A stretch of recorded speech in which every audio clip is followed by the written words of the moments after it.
Hello, welcome. Um, we are here. We are here. What are we doing? What are we doing? What are we talking about? We're talking about what everybody's been talking about in the community. George's weird blog post. Welcome. And let me show this blog post to people here. Because that's a significant thing to get context on what we're talking about here, because if you haven't seen it. But so George, apparently at Oxford when he was there, he kind of gave this hint about, he kind of hesitated when he was talking about House of the Dragon, and he's like, I'm going to write a blog post. And people sort of said, oh, he's going to trash the show. He's going to trash the show. He's going to trash the show. Both Carmine and I were like, I don't know, man. He didn't trash season 8. Is he really going to trash the show? And then, George surprised us. And he posted this in his latest Not a Blog. Burn him. It has nothing to do with House of the Dragon. But at the end, he does say, I do not look forward to the other posts I need to write about everything that's gone wrong with House of the Dragon.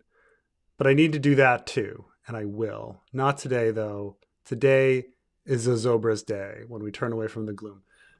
What's interesting is he actually says posts. Like he's going to write multiple posts about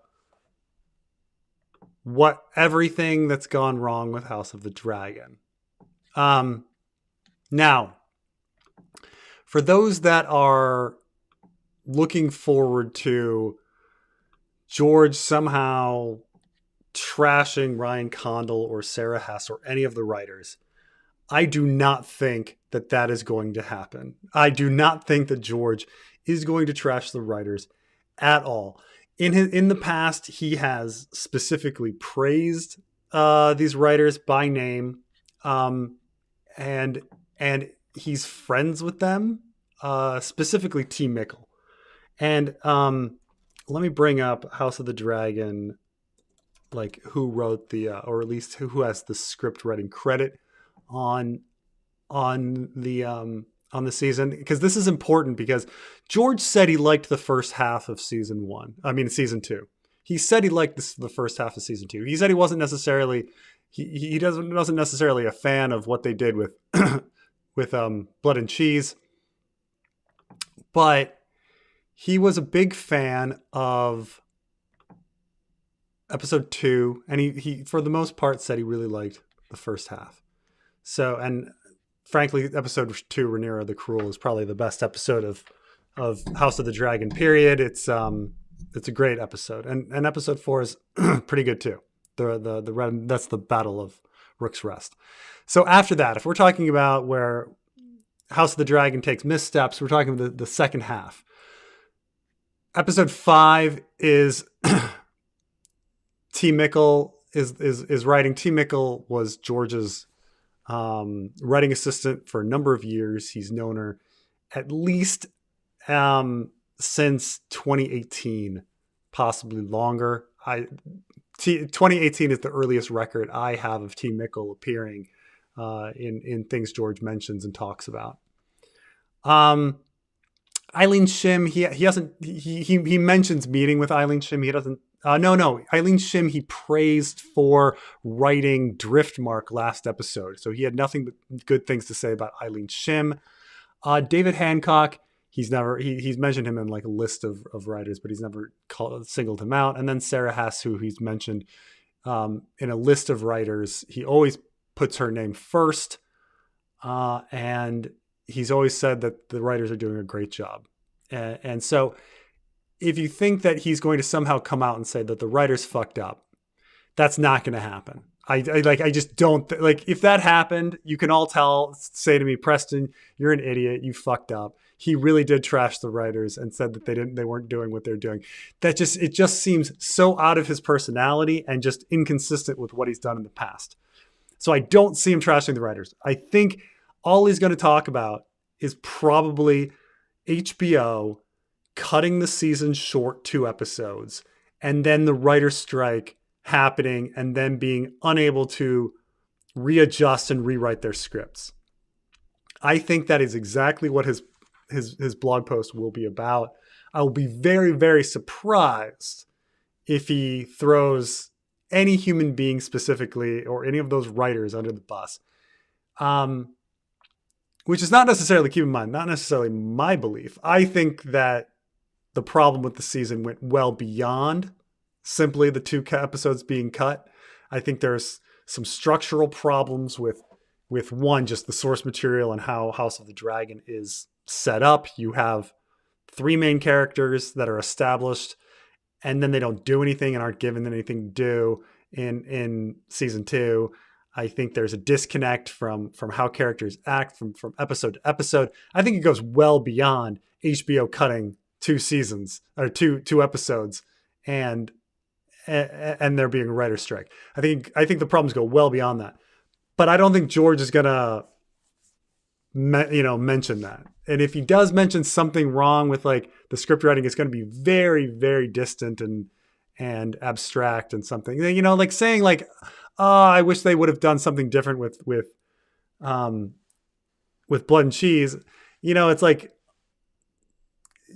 he might say something like that. I would have done something different. Maybe like for instance, the last scene with Alicent and Rhaenyra, I would have done something differently there. Or that was something, it'll be something like that, but he won't single anyone out and he won't throw anyone under the bus except for HBO, which is interesting considering that like, that's his bread and butter. So, but that's where I think it's going. I think we can all lower our expectations about the blood in the water and how like juicy this not a blog post is. I'm keeping my expectations real low. Like I'm very surprised that he is supposedly going to do multiple not a blog entries. But we will see. We will see. Especially considering, he can't trash it too much. Because like I say, he's good friends with T. Mickle. He's not going to trash it too much. Anyway, this issue will probably come back in as I read comments and such. All right, first super chat. Will you reconstruct the Asha chapter? What of the Night's Watch? So yes. So for those that don't know, there is something called the Asha Fragment, that when George appeared briefly on John Oliver's Last Week Tonight, he was in front of his computer, in front of his WordStar computer, typing The Winds of Winter, and when they filmed him, and he was writing the beginning of an Asha chapter, the Asha chapter, which is her at the Battle of Ice. It's very, very brief. Like the fans zoomed in on the screen that was blurry, but based on the shapes of letters in the blur, we're able to reconstruct a couple paragraphs. I did a video review of it and what it means. Like, essentially there's a spoiler on a character dying and another character that we didn't think was going to be at the Battle of Ice being there. Big Walder is there. We weren't expecting Big Walder to be at the battle. We find out that Big Walder's at the battle. But yes, when we do the Asha chapter, which is coming fairly soon, I'm actually undecided on. I was gonna have a chapter call for Cersei, but because Cersei's so complicated, I'm still kind of working out what I want in the Cersei chapter. So I might do Asha instead because it's just, more. It's harder to write. It's hard to write battle chapters. It is, but it's I kind of know what's going on with Asha a lot better than Cersei, where Cersei just has so many moving parts. So many moving parts with Cersei. It's so I don't know how you do it, but yes, those 2 paragraphs will be kind of reconstructed. Though he does repeat some text because he's going very rough, and I don't think the repeating of text is going to happen. But those paragraphs will be there as we do Asha. But Asha's coming. Asha's coming very soon. And then, oh, by the way,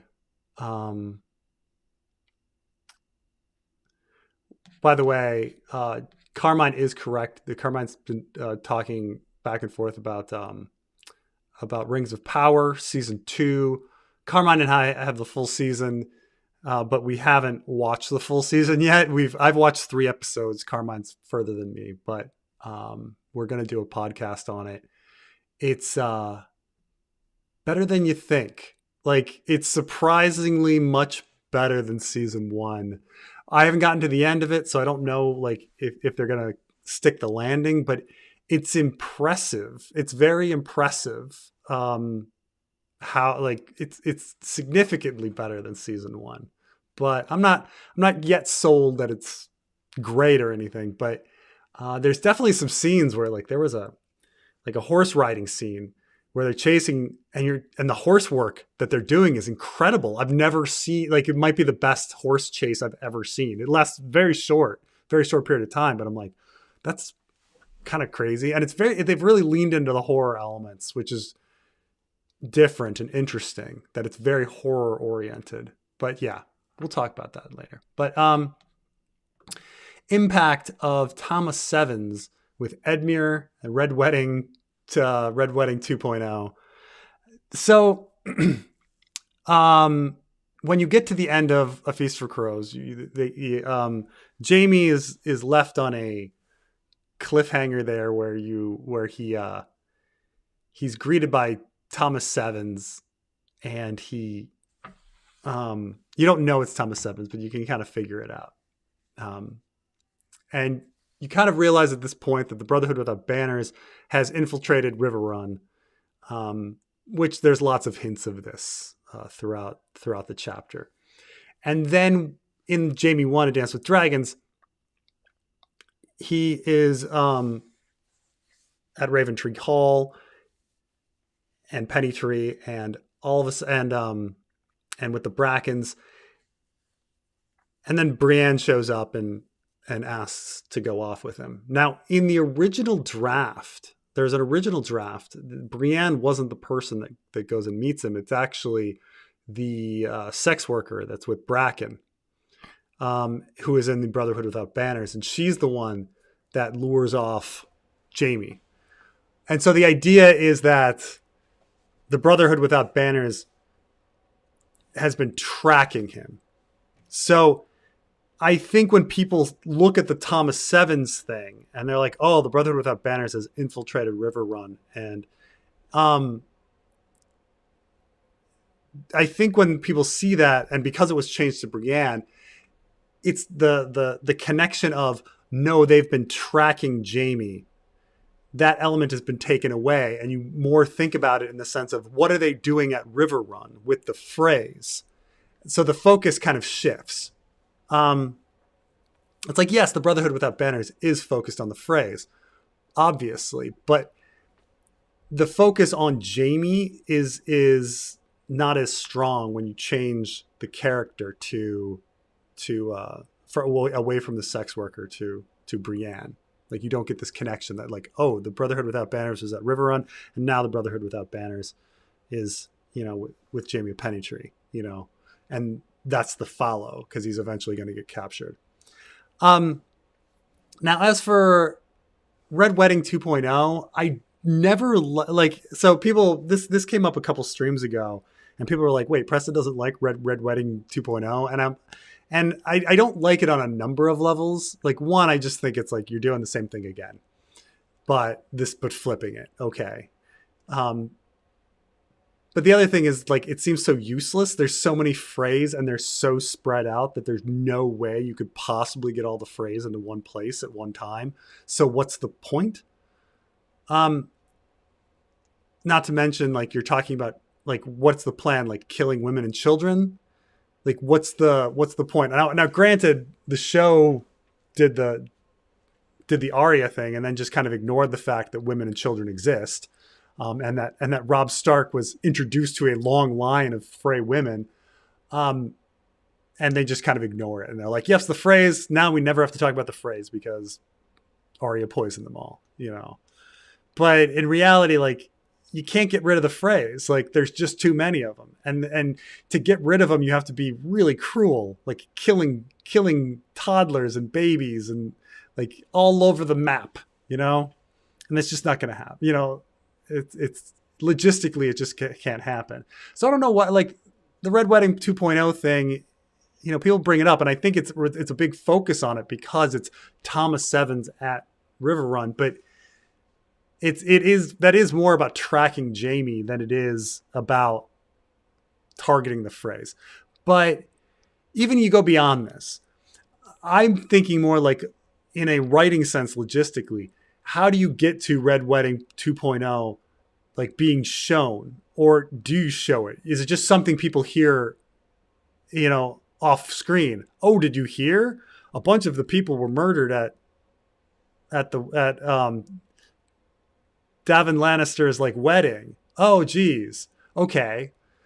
If not, then let's say we do a point of view. Who's the point of view? Like, is Jaime the point of view? Because Jaime has run off with Brienne in search of Sansa. He's been lured off.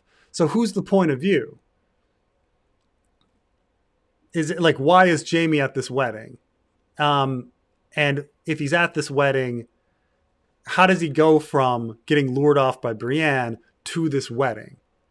And there's a big disconnect in that because they're going to face Lady Stoneheart, and then some sort of showdown is going to happen with Lady Stoneheart. So you kind of like are like, what's going to happen? They have a showdown with Lady Stoneheart, and then somehow Lady Stoneheart survives, and then somehow he goes to the wedding, and the Brotherhood shows up again, even though Jaime just had a showdown with them.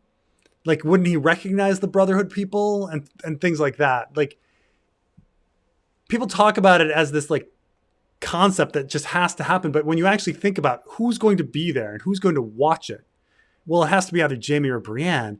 But how are they getting away with it if he already has a showdown with them? Like, he's getting lured off to be captured by the Brotherhood without banners, by Brienne. So he's going to meet them. And then somehow he has to get from being captured by them to the wedding where they're going to be there trying to murder all the Freys.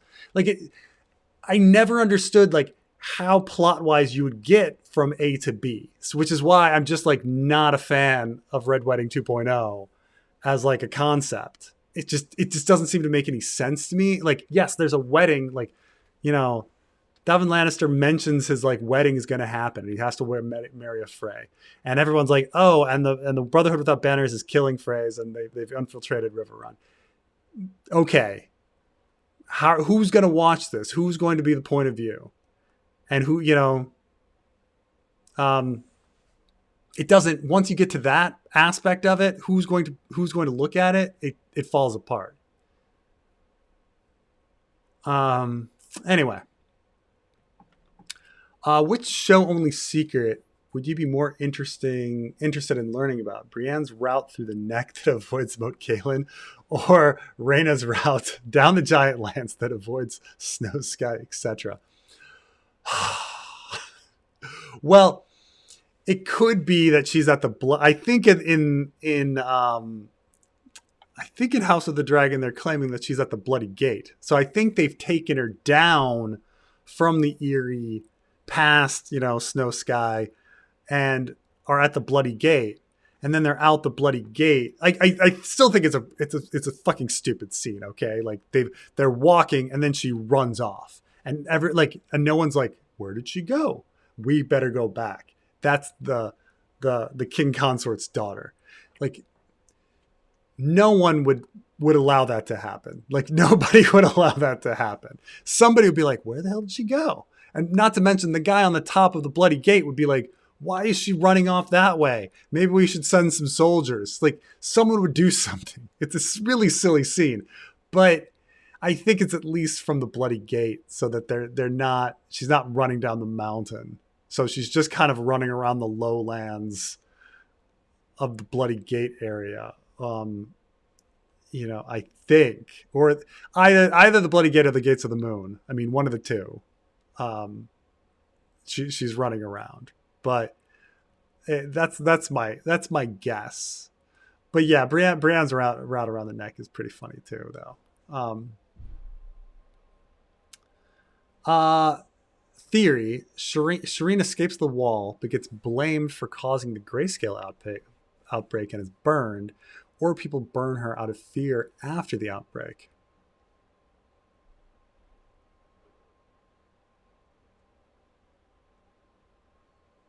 So I'm trying to think about.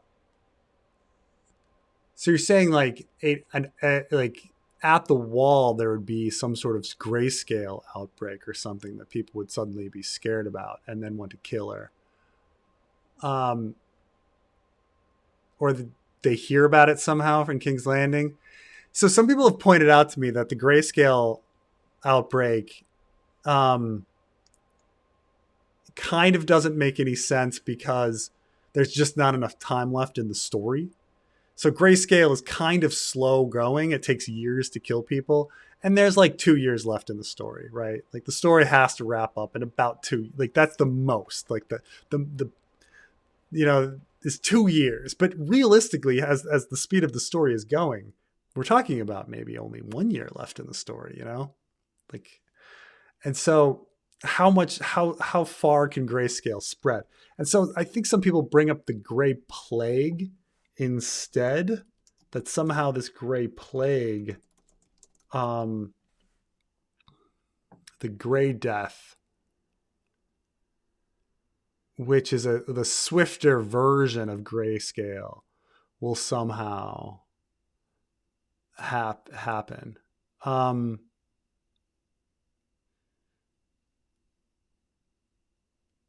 so but even in that situation, there's a question of like, is it really going to hit Westeros? The only place it can really realistically affect is King's Landing. Like John Connington makes it to King's Landing, and then somehow there's a Gray Plague like broken out in King's Landing. And because it's winter, people aren't traveling as much. It's really hard for the disease to get anywhere. So some people are saying, well, what if the Gray Plague gets on a raven and then it could spread by raven to everybody? Wouldn't that be interesting? And I was like, that's a very interesting idea, that somehow the ravens would spread the plague to the whole map. And then what are you supposed to do? And how do you cure it? How do you deal with it in the end? But it logistically be very hard. Like somebody would have to hear about, well, first, John Connington has to make it to King's Landing or somewhere that would have a raven, and there'd be a breakout, right? And then they would hear about this breakout, and the news would make it to the wall, and then somehow they'd burn her for it. Those events seem logical, but that's a lot of time to have it happen. Like John Connington needs like another month to march to King's Landing. Then there needs to be a breakout of the plague. Then there needs to be a raven and people reading it. And, at this point, Shireen is hanging at the wall for quite a while. And there's already been chaos at the wall because of the mutiny and things like that.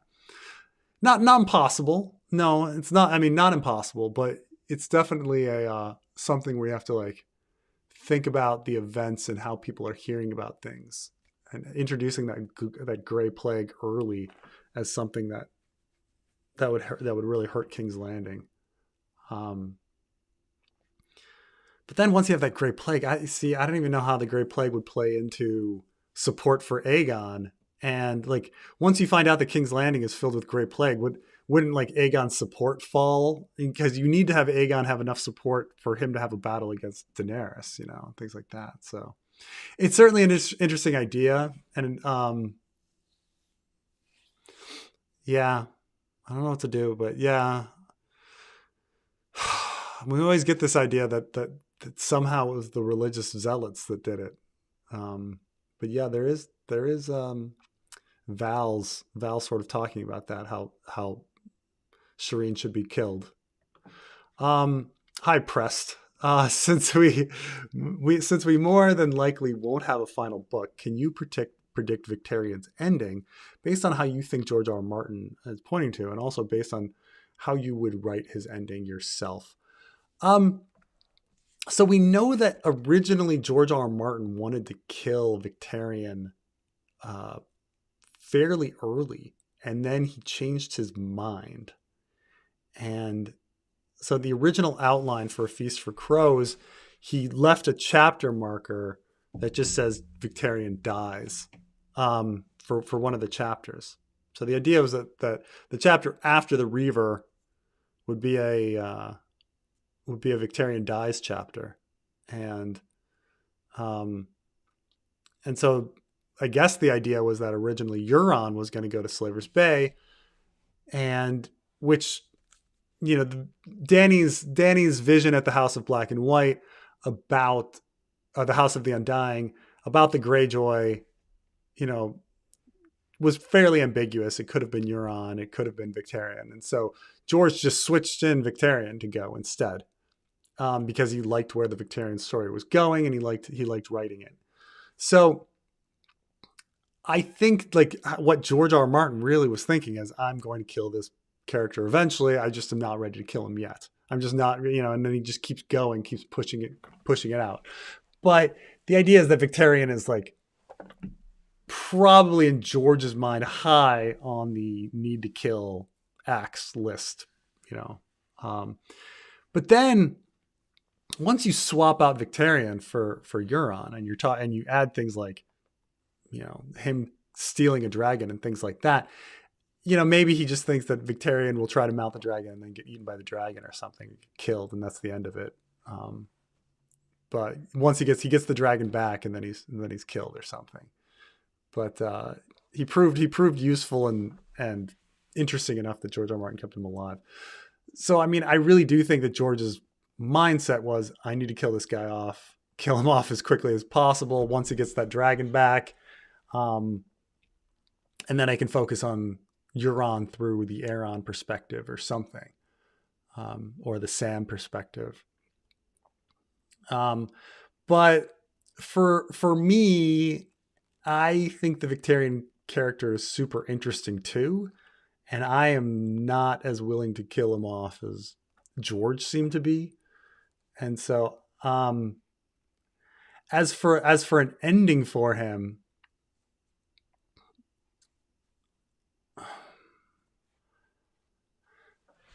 I mean, I think we have to have him. I think him meeting Daenerys is an important milestone for him. I think that's, and mainly because like Victarion is so sexist and so off that he needs to really meet a strong female character like Daenerys, and kind of deal with that, and have that be part of his ending. So I mean, I think Daenerys killing him would be fitting. Him not, or yeah, something like that. I would have to think about it more. I actually haven't thought about like how I would like end Victarion's story, but I think it's important that his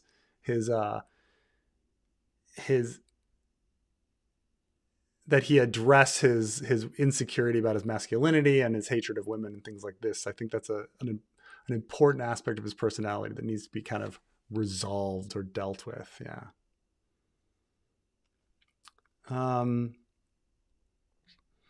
Oh yeah, Sarah Hess wrote episode 2. That's surprising. She is hit or miss apparently.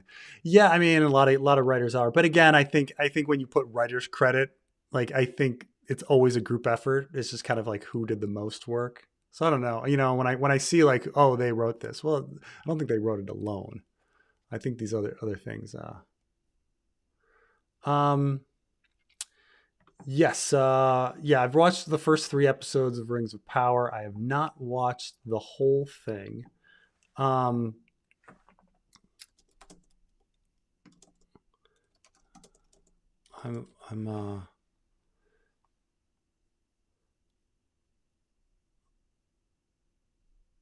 this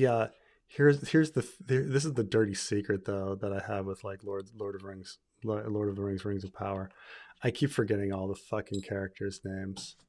Like and like when I talk to Carmine about it, like I'm always using the code. Like I'm always like, oh, the dwarf, and then his wife, and the black elf, and the MILF, and the MILF's son, and stuff like that. Like I'm constantly doing that because I'm just like completely do not care about any of their names. I mean, Sauron, obviously, and Elrond, like obviously, but everybody else, I'm just like, who? So I'm like, I'm trying to think, is there an Ovi? Am I missing somebody? But so I'm not, what is Ovi? What is Ovi? Um, anyway, I don't know. I'll get back to that. But yeah, so far, I mean, so far season 2 has been a lot better. Um, oh, I guess this was like Shireen escapes the wall and then goes to King's Landing or something and gets blamed. Um, um, yeah, I'm not sure what Ovi is. Was Lancel's age retconned from Game of Thrones to A Clash of Kings? Let me think about that.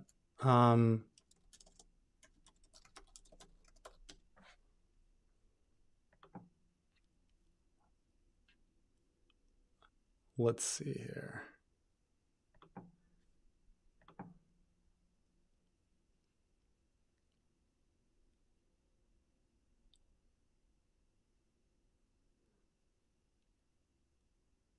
Oh, yes. Lancel's age was definitely retconned. No, you're right. You're right that Lancel's age was retconned. Um, I think what he's talking about in a Game of Thrones, uh, Ned meets Lancel and Tyrek, and he kind of thinks that they're around the same age and guesses that Lancel is a little older, but Lancel's significantly older. Like Lancel's like 4 or 5 years older, and so technically speaking, like the age was never given, but um, but it's like, come on. Yeah. So yeah, I think he once he wanted to make that relationship with once he wants to have like Lancel and Cersei having sex, he needed to age up Lancel a bit. So yes, there was definitely a I think there was definitely a retconning in there.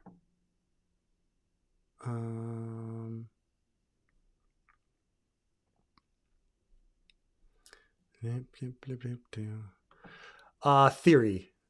Tyrion does release the dragons because Victarion uses the horn and the dragons remain calm for a bit.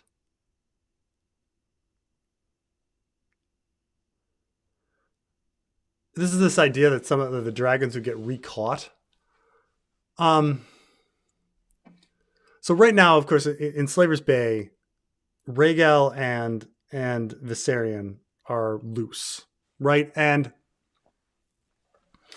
we've introduced a kind of like George has introduced the Chekhov's bacon in that exists in Victarion's hull. So I think that Rhaegal would probably start chowing down on that. The dragon would get captured, and Victarion would start bringing that dragon back. And that Viserion, who knows? Who knows what's going on with Viserion? Maybe Quentin's still alive and deals with him. Maybe Tyrion claims him or whatever. But this idea. I think I'm not sure. I guess this idea of like a lot of people think that Tyrion, because he has dragon dreams, needs to have a real connection with these dragons. So how is he getting close to the dragons? And so yeah, that you'd have the horn blast would somehow calm the dragons, and that somehow Tyrion could capture them. The problem is that Tyrion's just in no position to do anything right now. Like Tyrion is just, like with the second sons in the middle of the battlefield. So I don't know he can really do anything. They'd have to be like calm, go back to their lair, stay calm for like a number of days as somehow the second sons end up part of the winning side and Tyrion makes it into the city and things like that for the dragons to be captured and then for Tyrion to then re-release them. Tyrion, I mean, I dealt with the Tyrion like fanfic chapter. Like it's just getting Tyrion inside Meereen was quite an effort, and, having him survive the battle and getting him inside of Meereen to sort of like affect political events there was a lot. So getting him in there and then having the dragons captured, I mean, that'd be a lot. So, but yes, thoughts on Rings of Power season 2. So far, and I haven't finished, but I will say that the show has gone a lot bolder. There's just these random horror elements where you're just like, well, what are they doing there? That's just frightening. Like, why? Like, stuff that doesn't even have to do with the plot. But just really weird elements like that. And then there's some really good CGI, but a lot of times I'm like, what's the point of that scene? Like the hobbits are still kind of wandering around, not doing much. There's still some clunky dialogue. Sauron is getting very interesting, and the orc plot is getting very interesting. And he's kind of doing this Phantom Menace kind of thing, right? Like setting enemies against each other in order to like become important and things like that. So there's a lot of crazy, bold scenes that make it more interesting, even though, yes, the dialogue is still a little clunky. The other thing that's really weird about season 2 is it's much more complicated politically. And it's been a long time since season 1. So despite like the recaps and everything, there's a lot of time where I'm like, who are they talking about? Like what king are they trying to get involved in? Like there's some messy, complicated politics going on where you actually are sitting there being like, I think I need to review something. I think I need to review season 1 because I don't really get what's going on. It's you have to pay attention. But the thing is like season 1 was so kind of boring that you're like, I cannot pay attention to this.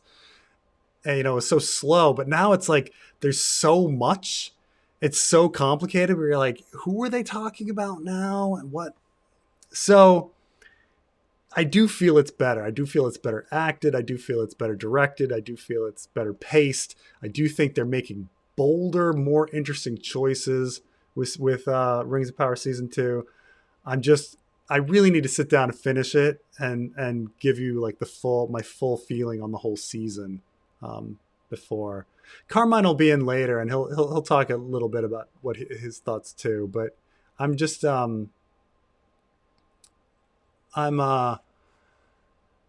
still up in the air right now, right? Like I'm on the fence where I'm like, this is like, they could like, it's very clear, like at episode 3 of say Rings of Power season 1, you kind of know that no, they're not going to land this. It's not going to be good by the end. But there's this weird teetering point right now where at the show, I'm like, could they actually make this a good show? Could they? And I'm at this point. We'll see. We're going to see.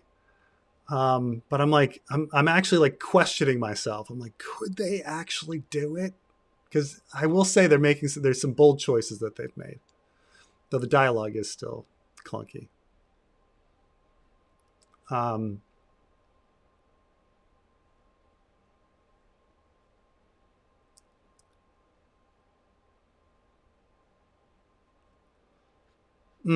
need Preston South's judgment here to prove my sanity. I'd be surprised if he throws any writers under the bus, and Damon's visions were true to Martin's storytelling. That's the thing is, even if George R. R. Martin believes that the writers are at fault, he's not going to say anything. I think that's a line he's not going to cross. I don't think Damon's visions were true to Martin's storytelling. I think the writers fucked up there, but I think that George is not going to mention it. He's not going to mention that specific thing, or if he does, it's going to be abstract. I wouldn't have gone with that, but he's not going to pick anybody and trash them or say that the writers messed up. He's going to say, it's the passive voice. He's going to say mistakes were made. Mistakes were made. Is how he's going to have it. If he even gets that specific. But I think he's going to really focus on HBO. Would you ever read and give an honest review of Lord of the Rings? Just one more thing to add to your already overflowing plate of things to do. So one of the things that's kind of interesting is that Lord of the Rings is not that much longer than one Ice and Fire book. That it's people think of it as this like long, super big investment, and you're like, well, it's a little longer than one Ice and Fire book. It's I'm trying to think what Storm of Swords word count. Do they have that one? 415,000. Lord of the Rings is 575,000. So, very clearly, like A Feast for Crows and A Dance with Dragons together is much longer, for example, So, but it's so it's not that much of a commitment. Now, I've read Lord of the Rings, but it's like, should I do a reread? When I've reread parts, and Tolkien is just a very different writer from George R. R. Martin, like strikingly different. But I could go, plus you skip over the songs. You don't have to do all the songs. That's like half the book right there. Take out the appendices. Oh no, I'm sorry. The entire Lord of the Rings series, including The Hobbit, is 475,000. So I think maybe Lord of the Rings by itself is pretty close to it. But yeah, it's something I should do. Talk about Lord of the Rings sometime. Useless analysis. Snow is a bastard name under Kings of Winter. Prior to uniting the North, possibly bastards in the East were woods, ash, black, green, horn, and in the West were foot, light wood.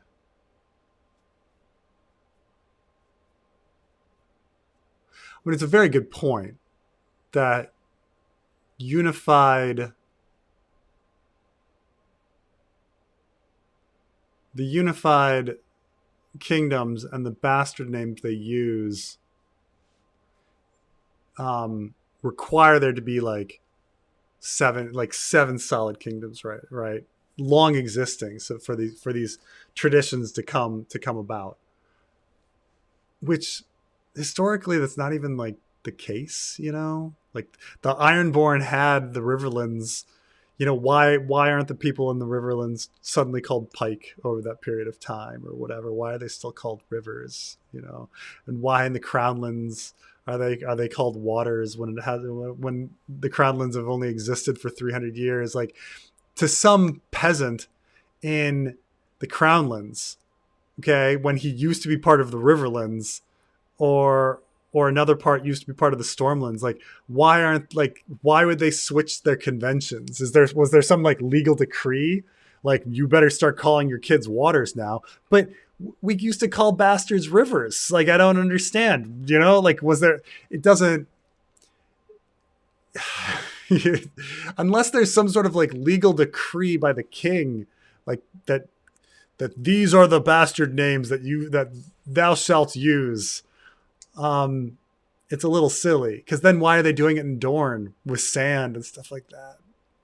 Like, why wouldn't like a Massey bastard like be like still call themselves Storm?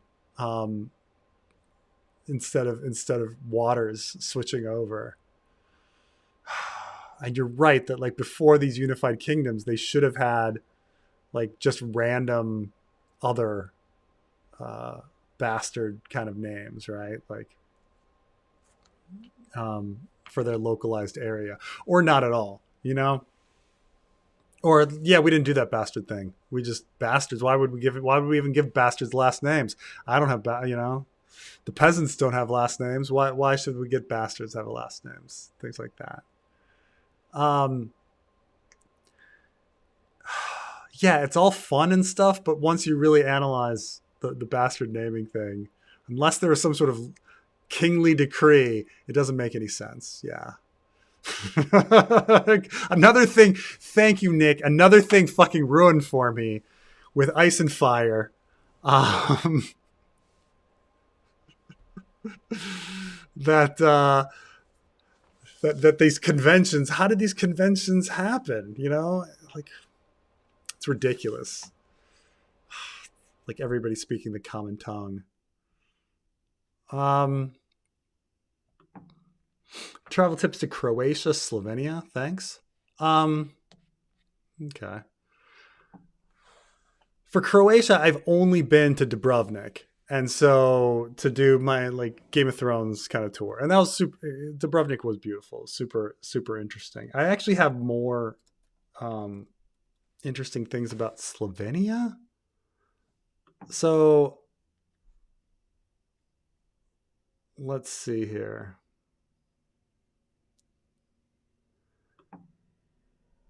So with Slovenia, let's see if I can get a good picture of it.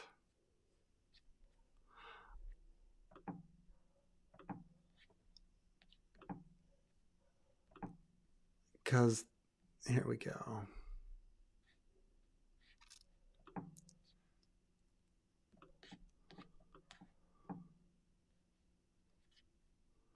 So obviously, like when you get into, you just Google Slovenia, and they kind of show you this lake, and it's it's absolutely, oh what, yeah, what is this? Yeah, that was that Peru? How did that end up in there? that looked like Lake Titicaca, but that was supposed to be a Slovenia picture. Um, so Slovenia is pretty easy to get around in. Yeah, here we go. So this lake I think is north of Ljubljana, and you go here and you can hike around the lake. It's very beautiful. There's not much to do there, but once just going there and hiking is kind of the thing to do. I also went to some caves south of Ljubljana, um, and which were really beautiful caves. I only spent a weekend there, but it's just one of those like obviously go to the lake to the north and go to the caves.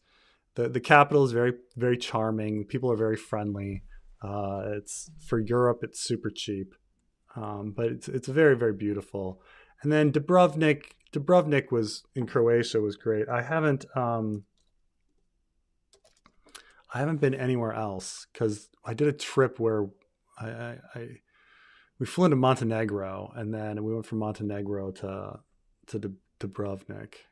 So I saw like Kotor and stuff like that in Montenegro, which was really fun. Um, but Dubrovnik, it it's here. Let me throw on a picture of it. But you get to do like for instance, for Game of Thrones people, you might recognize like this little tower area in the middle, like right there. There's a whole bunch of scenes. That beach is in a million scenes. I have a little video on where I went to all the sites around here. I mean, it's very pretty. You could definitely spend a couple days like walking around and seeing all the Game of Thrones sites. It's very and how there's House of the Undying Tower and all sorts of different places. Um, but and But from what people tell me, like if you want to see Croatia, you've got to go to to other places, like more like Split, to get a feel for it. Because Dubrovnik is very, very touristy. I mean, it's kind of so touristy that it's a little, it kind of takes you out of it, that it's just so clean and perfect. And you're like, come on, there's no livability kind of aspect to it. But that's all. That I've only been there. It was very pretty. I think Slovenia, even though it rained most of my time in Slovenia, I still had a pretty nice time there. But yeah, like, caves in Slovenia, the lake in Slovenia. Eat lots of food because it's fairly cheap, and then Dubrovnik. I mean, Croatia's pretty cheap. Dubrovnik's probably the most expensive part, but.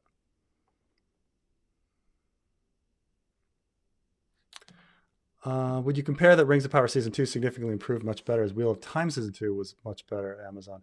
Yeah, that's definitely true. That both Wheel of Time and Rings of Power are significantly better than their Season 1 kind of thing. I think, filming during COVID and filming not during COVID and money and stuff like that, and getting a little more creative independence probably has improved, Amazon has infinite money, so they're just. I think, who, like, honestly, if you're putting together a series, who would you rather be working for? Like, someone that gives you a bunch of money and doesn't really care about your ratings that much, or people that are cutting your episodes and are living and dying by it and hoping to do a cinematic universe out of something and trying to get you to put in tie-ins and all sorts of stuff.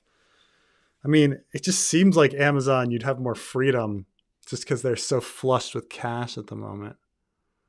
Correction from last week. In Storm Catelyn 5, she is consoling Brienne, says because of Ned, she dreams of riding to King's Landing. Let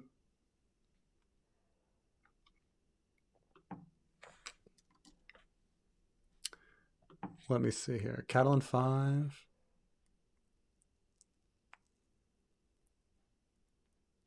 Oh, continued. And wrapped my hands around Cersei Lannister's white throat and squeezing it until her face turns black. You think this will play into Jaime and an oath that she'll make with Jaime take? She'll make Jaime take. All right, let me get the quote in context.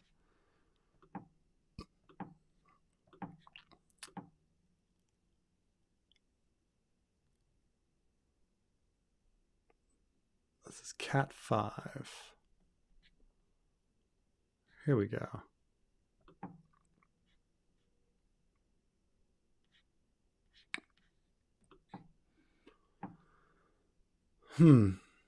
All right, here's the quote.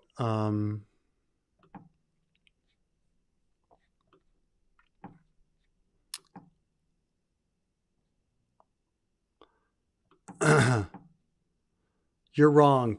Oh, she says no one. She's talking about no one knows, like, Brienne's like pain and all of that. You're wrong, Catalyst said sharply. Every morning when I wake, I remember that Ned is gone. I have no skill with swords, but that doesn't mean I do not dream of him. Do not dream of riding into King's Landing and wrapping my hands around Cersei Lannister's white throat and squeezing until her face turns black. The beauty raised her hands. The only part of her that was truly beautiful. If you dream of that, why would you seek to hold me back? Is it because of what Stannis said at the parlay?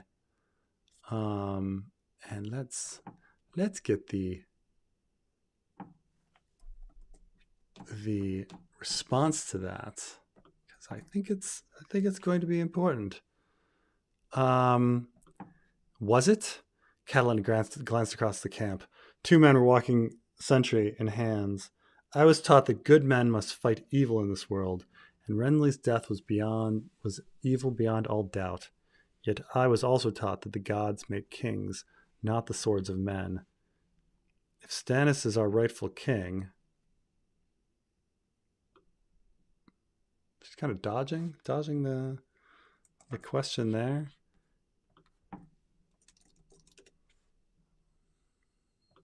Mm-hmm.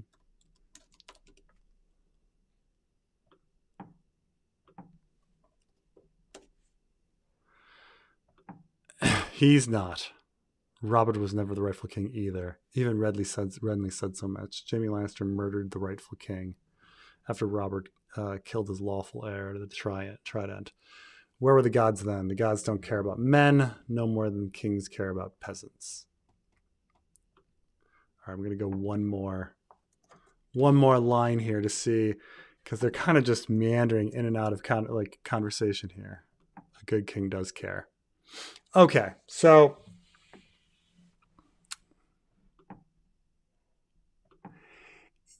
it's definitely an odd comment because you at some point she somehow believes that Cersei was responsible for Ned's death, which is of course not true, but somehow she's gotten that information.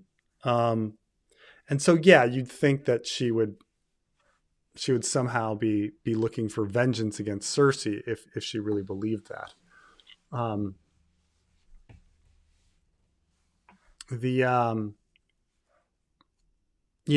Versus say the phrase like that she would, I mean, you are right that if she somehow does believe that Cersei Lannister is the one that ordered Ned's death, then she should be trying to organize that as well. If she's, trying to kill off Frey's for the Red Wedding,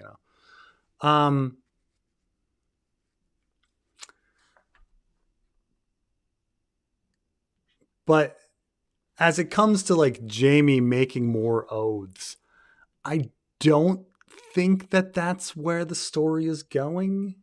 I think the story is more about Brienne becoming an oath breaker rather than Jaime choosing to take oaths. Like, keep in mind that the George R. R. Martin statement is like, I think a lot of people misread the Jaime story in my opinion. For example, I remember way back when I first joined the fandom. And back when I first joined the fandom, people were really obsessed with every plot really being about Jon. Like, everything was about Jon. And so I remember reading somebody's post about how they believed that the Jaime story was really about Jon, and that the Jaime story was about Jaime realizing that he needed to actually like protect the Targaryen, assuming R plus L equals J, that he needed to protect the Targaryen king and like serve the Targaryen king after all, and keep his oath in the end, the one that he broke against Aerys. Like, this was like the legitimate like belief of this guy. So he read the Jaime story and saw it as this guy broke his oath and now he needs to follow oaths.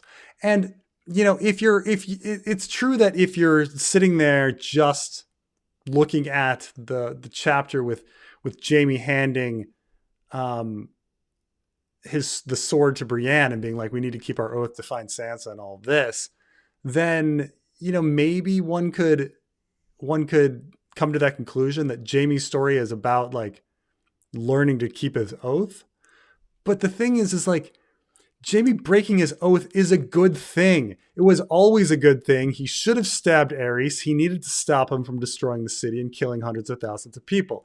Like, you don't just take your morality and just set it as, and just, attach yourself to somebody else and being like, well, I just trust their morality because I don't trust my own thinking anymore. And so when you get to the Brienne story, where Brienne's in the same position where she's following around somebody that's as mad as Aerys, that she needs to become an oath breaker, just like Jaime. I don't think the story is about Jaime learning to keep oaths, because oaths are not necessarily something worth keeping. It depends, Though George, I mean, I will grant that George R. R. Martin is a little weird, where he thinks like the promises between two people, or from Dying of the Light, he kind of thinks that the promises between two people are like very strong and important kind of things. But like being forced to do something really horrible because you're obligated to, is not something to aspire to, like making Cersei like this is this idea that like Cersei will make Jaime take an oath, and then he will command Jaime to like kill Cersei, and then he'll have to keep his oath because keeping an oath is the honorable thing, and he's going to somehow be the Valonqar by like squeezing Cersei's neck and killing her. Like I see what you're putting in there, trying to have him like fulfill the Valonqar prophecy and all of that, but why would like Jaime like murdering his sister because Catelyn tells him to murder his sister is in no way growth for that character. Like it's in no way a morally superior situation. That's you know, the whole point of him stabbing Aerys is that he broke an oath, and it was a good thing. It was the greatest thing he ever did. So why would he keep an oath to an undead monster to murder his sister and lover? I see that line maybe playing a role if Lady Stoneheart wanted to focus on killing Cersei too, but I don't even know if Lady Stoneheart will make it that far. She's still focusing on Frey's, but um, um, mm, mm. Does the age of the actors distract you? Alicent and Aemon look like they're siblings or lovers, not mother and child.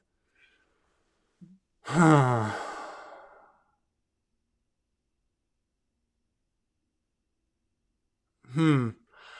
I don't know. I mean, what's the Aemond actor age? Crap. He is, well, you are right that Aemond is 27. The actor is 27 years old. And meanwhile, what Olivia Cole is,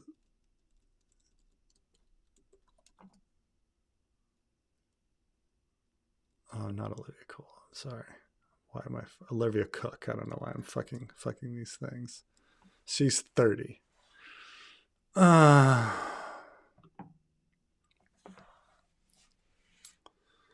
mean, I'll grant you that you're absolutely right that age wise they would be more siblings. They try their best to make Alicent look a little older. She does have the way she acts. She kind of does make because I notice when she talks, she does these like mouth back kind of things, like when she's like talking and thinking and stuff, and it does kind of make her look older when she speaks lines. I don't know why. It's so weird. But should they have made her a little bit older? I mean, I guess they're focusing on the fact that she was like young when she was having these kids, but yeah. Now I'm thinking, I mean, I guess I hadn't thought about it, but I'm now considering whether you're right. Like, how would I have played the situation? Would I have had Aemond be younger? I think I would have. I mean, they chose a really scrawny guy, but yeah, I guess I would have had a younger actor. It really would have like been more striking that you have this young, reckless kid rather than a full-grown man. But yeah, I guess so. I mean, I do think Olivia Cook's done a really good job. So, if they want to age her up a bit, but should they just choose the best actors, I guess. But I like when they actually choose young actors to create how, like, when they're getting forced into these situations, there is a big statement about, that these are children doing these things. And when it's a full grown man, a lot is taken away from that situation. Like when you think like Jon Snow, okay, Jon Snow is 16 years old, And so when he's commanding everybody around, you know, and full grown men with experience, and he's commanding them around to do stuff, and they don't follow him, like you understand it more when it's 16 years old. When it's a full grown man like Kit Harington with a big beard, um, it seems weirder, right? Like, oh, you're disobeying your superior. Well, my superior was a kid who doesn't know what the fuck he's talking about, right? There, like that's a huge huge difference there, So it does. I think it does take away. I don't know if it's distracting, but I think it's more interesting when when a young character, like, think about how interesting it is that Joffrey is like a young guy, making these, and then when he dies and it's a boy dying, how powerful that is. You feel sympathy for the moment because he's a boy, but you understand his recklessness because he's a child, and we kind of forget it when an adult is playing the role. So I think more on the Aemond front. I wish Aemond were cast younger. Yeah, I think I agree.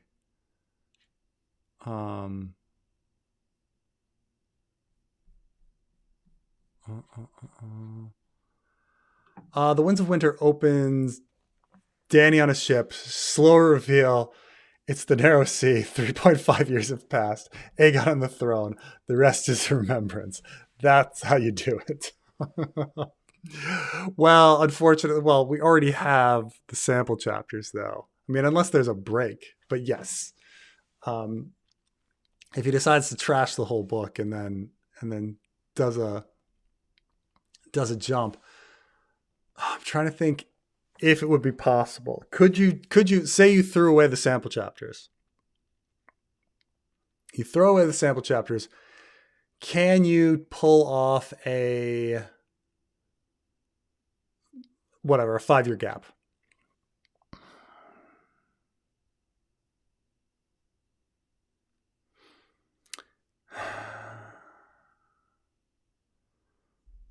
Well, I don't think you could pull it off because, one, like, Cersei's on her way to trial. Jaime is going off with Brienne. Stannis and Theon and Asha on the brink of war in the middle of a blizzard. Arya, you could definitely do. You could do a 5-year gap for Arya. Could you do a 5-year gap for the Dornish? I don't know if you could 5-year gap. I mean, 5-year gap, you're saying Aegon is on the throne, like, and then somehow Cersei, we skip over Cersei's trial. Somehow she survives her trial, and we're just going to talk about it in remembrance.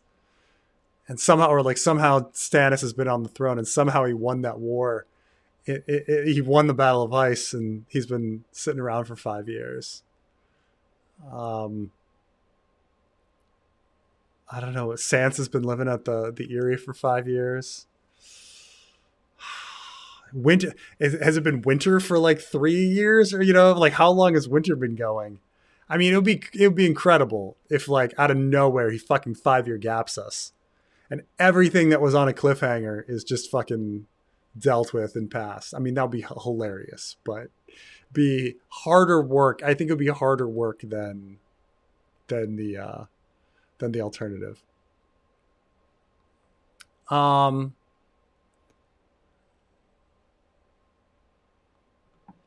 Officially a girl dad as of Thursday. Can't wait to tell her she can be president. She's our first and has already changed my perspective on life. Congratulations. The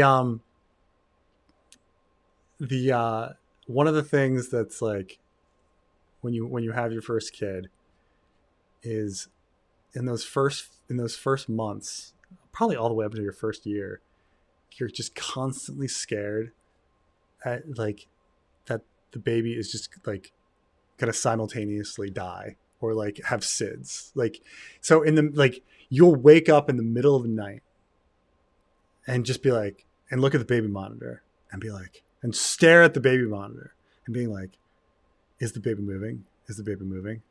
move, move, move. Come on, breathe, move, move. And then finally the baby will move and you're like, oh God. Ah. Or like sometimes you'll get up and like go into the room and you're like, okay, is the baby still breathing? Is the baby breathing? And you like put your hand on top of the baby and you're like, okay. You just have this like completely irrational fear with the first, like for months, like you're just like, oh my God, like is the baby alive? Is the baby alive? It's just one of those things. It's the most wonderful and anxiety filled time. And I talk about it to other people. Like every parent is like that. They're like, oh yeah, we're just like, oh my God, is the baby breathing? But yeah, it's pretty incredible, pretty incredible time. But congrats. I had a birthday party for my 2-year-old today where we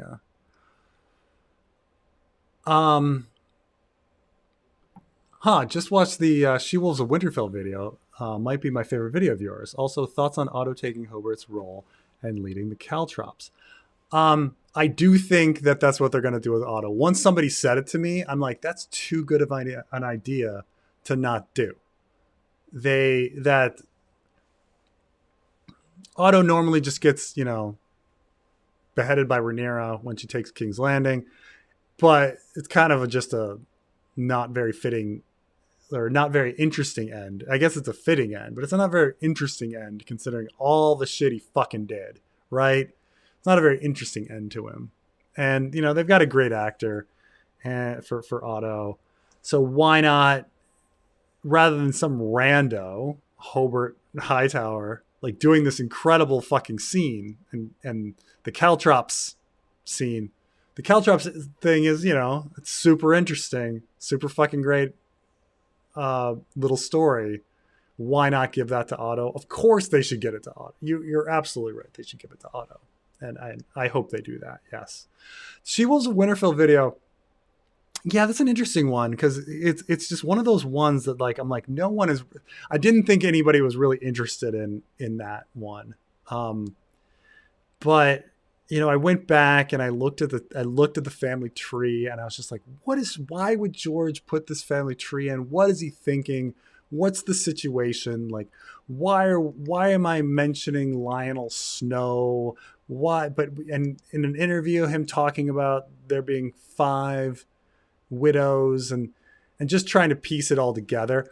I did have a fan who watched my video go to a con and then ask George one of the succession issues, and there are some errors based on like which little boy is actually like there and in the family tree. Like who's the heir and things like that. But for the most part, I think I'm right. I think I've kind of figured out the plot of what it was going to be. But it's but it was somebody did like go to George and like ask him like what happened to this and this character, and he's like, oh no, that character's dead. I was like, oh okay, or something. Somebody specifically asked a family tree episode question about it. It was now I have to fucking look this up.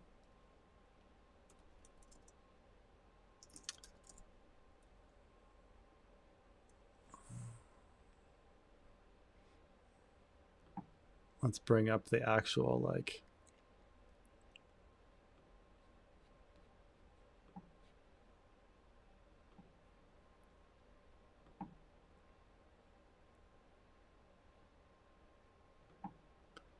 all right, so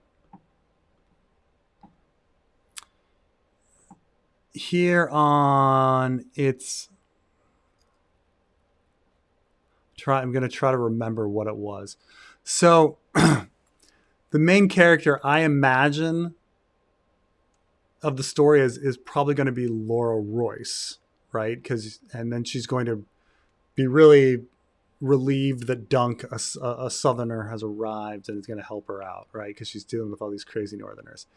And I think it was about like which Stark, if it was going to be Donner or Errol or something would have been the because Baron Stark dies in war, and the idea is that his kids, who are the heir, are going to be far too young to be actually like leading the battle against the Ironborn. And so I thought it was Donner, but somebody said no. I asked him, and George said that Donner was dead, and it might be the next one in line, Harold or something. So I was like, okay, so I got that, I got that little thing wrong. But other than that, I think I successfully identified like who the she-wolves are. Like I do think it's, it's Manderley, Miriam Manderley, Alice Karstark, Laura Royce, who else did I? Robin Risewell, and probably the old lady. Was it Aranori? No, he married several times. Maybe Lenara Stark. I think it was, yeah. And so it was about like trying to convince which of the Starks, like the five widows are kind of ruling, and so there has to be like a shift in their opinions, to support Laura. And then they kind of have this Lonnie Snow, and he's like, well, Lonnie Snow has to do something, and so I guess he's going to be, Alice Karstark is going to not like him, just like Catelyn.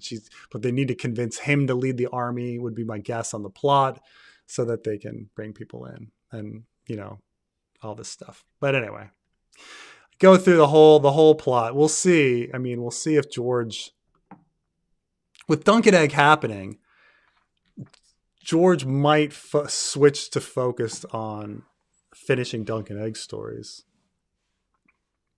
Rather than Winds of Winter, because they're shorter and easier. So he might actually write. I mean, I'd sooner believe that She-Wolves of Winterfell would come out before, certainly before the Winds of A Dream of Spring, but possibly even the Winds of Winter. Doesn't Victarion meet Asha, a strong female character? Yes, and he can't really deal with her. So Victarion's big downfall is that Asha goes to him and says, look, I will support you as king if you make me hand. And that's his downfall. Had Victarion said, yes, and she even was like, and I'll marry you too if you want, if that's important to you, because then she'd be like, queen consort. All he had to do was say, yes, you can be my hand. And then all of Asha's people would have supported Victarion at the King's Moot, and he would have won. Okay, there would have been more than enough people, to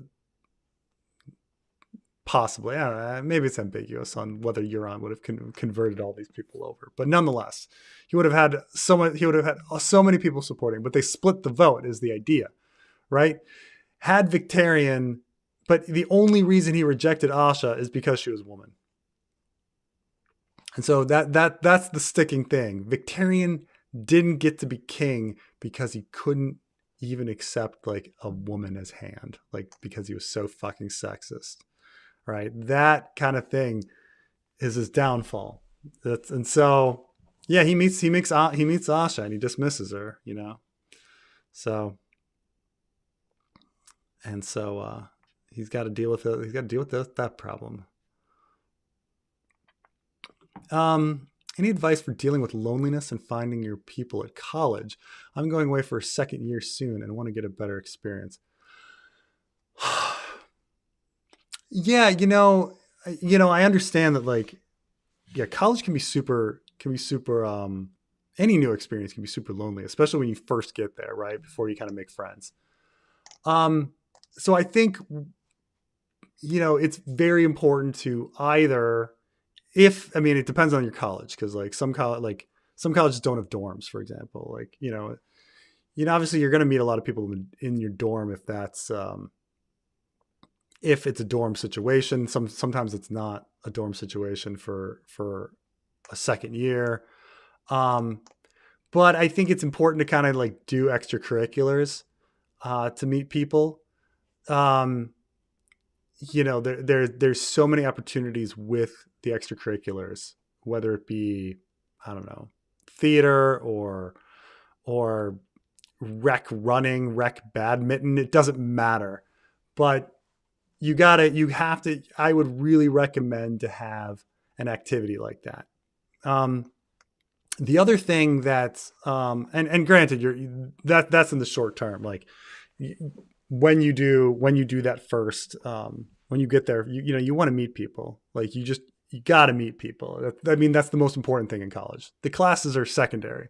Okay, the most important thing about college is meeting people who are from different places, who have different ideas on what they want to do with their career, because you're taking ideas on what you want to do with your life from other people around you, and having experience with these people. That's very, very important, more so than the classes. Um, so I would, you got to find a good extracurricular activity to fill that in, to meet people. So I'd recommend, like, it doesn't matter what it is. Like, every college has a fucking improv comedy troupe. Every college has a theater. Every college has, sports leagues, even and they have sports for the not so sporty, like I say. Um, some colleges have frats and sororities. It depends where it is. But you gotta do that. Like, that's the most important thing on meeting people. And then taking this a step further, when you get through your second year, at least in America, I mean, I see that you're British, but in America, we tend to have, on our third year, a lot of people like to do a study abroad, and I highly recommend a study abroad. And not just because you get to go to some other country, that's great, but when you're in that other country, the small group of people that you do that study abroad with, like, you really bond with them. Like, just last week, I had brunch with this is how bougie I had brunch with a friend of mine from my study abroad, and I hadn't seen her in years, but it was like I'm still friends with her, and it's been 20 more than 25 years, so it's that's really important. So, but see, if you're British, the weird thing about the British system is you've got, they don't give them. So British university and American university have very different kind of systems, where American universities, we have like weekly homework assignments, and sometimes we have midterms, and then we have a final exam. Sometimes we have two midterms, like my college, we had two midterms almost always, but usually weekly homework assignments, things like that. Papers. A lot of times in British system, you'll take a class for like 6 months, and then there's there's no assignments, and there's just one big fucking exam at the end, or there's like one big fucking paper at the end, and you have to fucking like pace your time. And so a lot of people just like don't go to class, or go travel for months and then come back and cram or something like that. But I'd recommend not doing that. But I don't know. But yeah, you got to find an activity. You got to find activities to meet people, because I got trapped at, it's real easy, and I'll say this with young men and young women too, is you find a good group of friends, right? And you're all lonely, so you find each other, and then you just hang out with those dudes, and you do dude stuff. It's like, oh yeah, I found three bros, and we played some basketball, and then we drank, and we hung out, and we played some video games, and you realize that it's like you're a bunch of lonely people spending time together, but you're not branching out and meeting other new people. Like, you're in this closed group, and it's tough, because these are great friends and they're good people, and you want to spend your time with them, but you do have to put yourself in a situation. You have to actively put yourselves in situations where you're going to meet new people. That's very important. Because it's real easy to get trapped in like a friend group that just doesn't do things, like, that doesn't meet new people. But yeah, that's my thing. Extracurricular activities, man. Hey, thank you, Crusty Nuggets. Crusty Nuggets.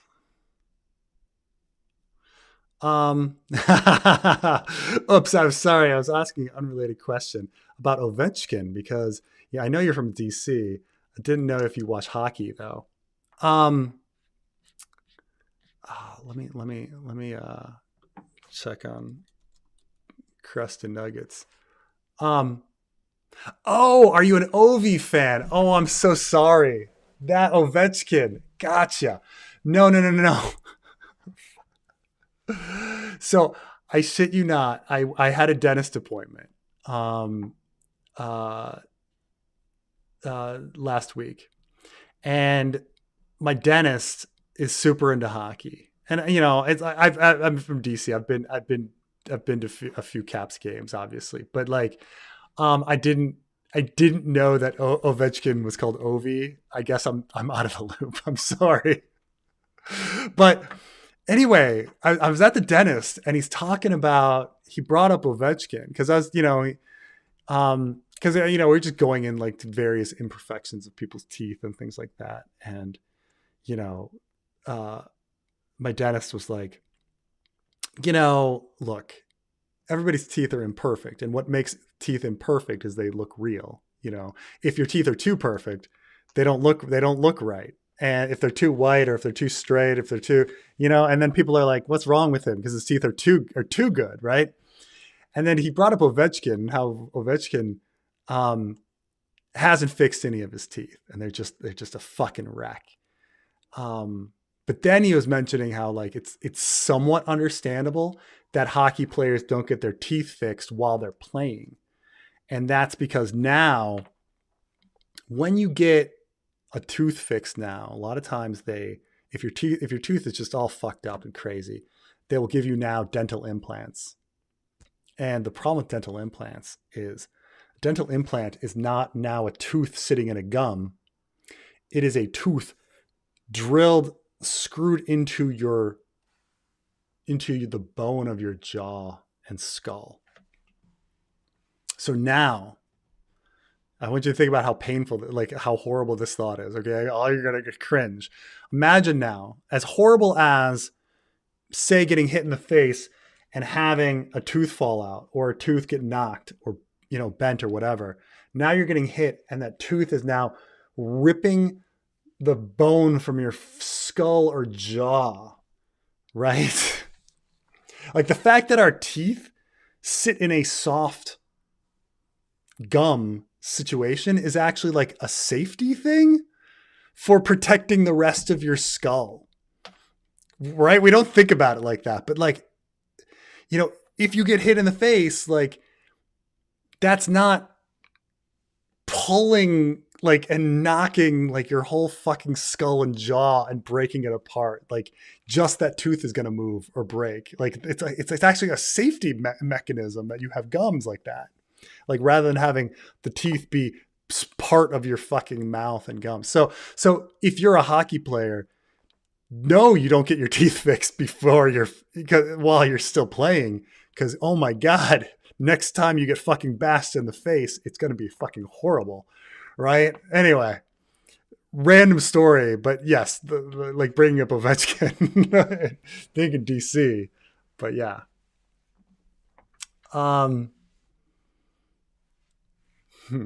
Preston, what are your thoughts on Dario versus equals Euron? Dario equals Euron was a really fun theory, and it would have made the story better, but it was proven wrong with the Forsaken sample chapter coming out. But it was really fun theory. It was really great. It was a really great theory. It would have made the story better, in my opinion, to have because there are these gaps in Dario missing that if you shift the timeline a bit, because you don't really know which are going on at what time, that you could make it work until the Forsaken chapter comes out, and then you know that no, like Aaron has eyes on Euron the whole time. He was not Dario.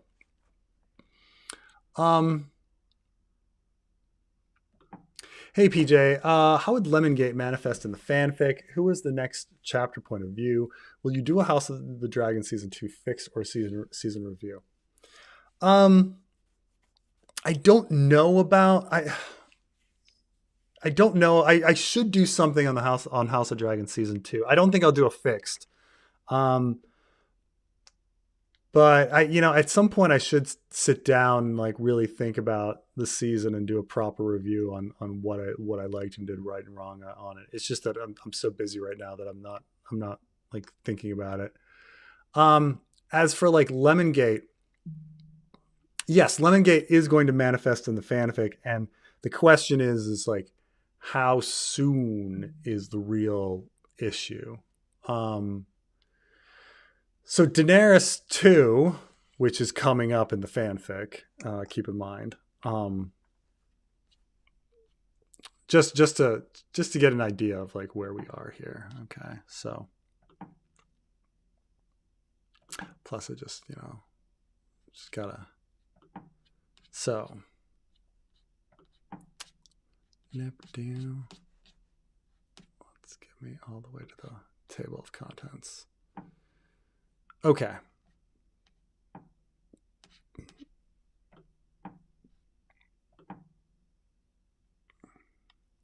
I feel, on the one hand, I feel like bad for people that like haven't read the fanfic and have no interest in it. So because every time I talk about it, they're just like, "What the fuck you like? Why?" But at the same time, I'm like, "Yeah, you guys should all read the fanfic." So here we are right now, about one third finished, and these are the next chapters coming in, right? So currently working on Aeron 2, the Harrower. And the reason I don't want it right after Tyrion 3 is because then we're just doing battle. So, right, we want to have some breaks. So I want to shove Cersei 1 in there. But Cersei 1 is super complicated. And so I've been delaying, like, getting that one done as I'm trying to piece together, like, what exactly I want. Like, there's a lot of things that... I'll tell you right now, my problem with Cersei 1 is there's a lot of things to juggle. But when you actually say, like, what is Cersei doing? Like, what is Cersei doing? Like, yes, we can explain like what's happening in the kingdom and stuff, but like, is there any action to what Cersei is doing? And I've come up with some ideas, but like, it can't all just be talking and people considering the rest of the rest of the kingdom, So Cersei 1's complicated, which is why it's taking time. So then you got the Harrow, which is getting put together right now. Then we got Theon sample chapter. And we don't want Theon right before Asha, so we got to shove something else in. So what fits in best? Well, Daenerys 2 probably fits in best. So Daenerys 2 is coming. So I'm not sure if I'm gonna, I might do it. Again, Daenerys 2 is complicated, right? Because we're talking like Daenerys 2 I know is going to be Daenerys in Qarth.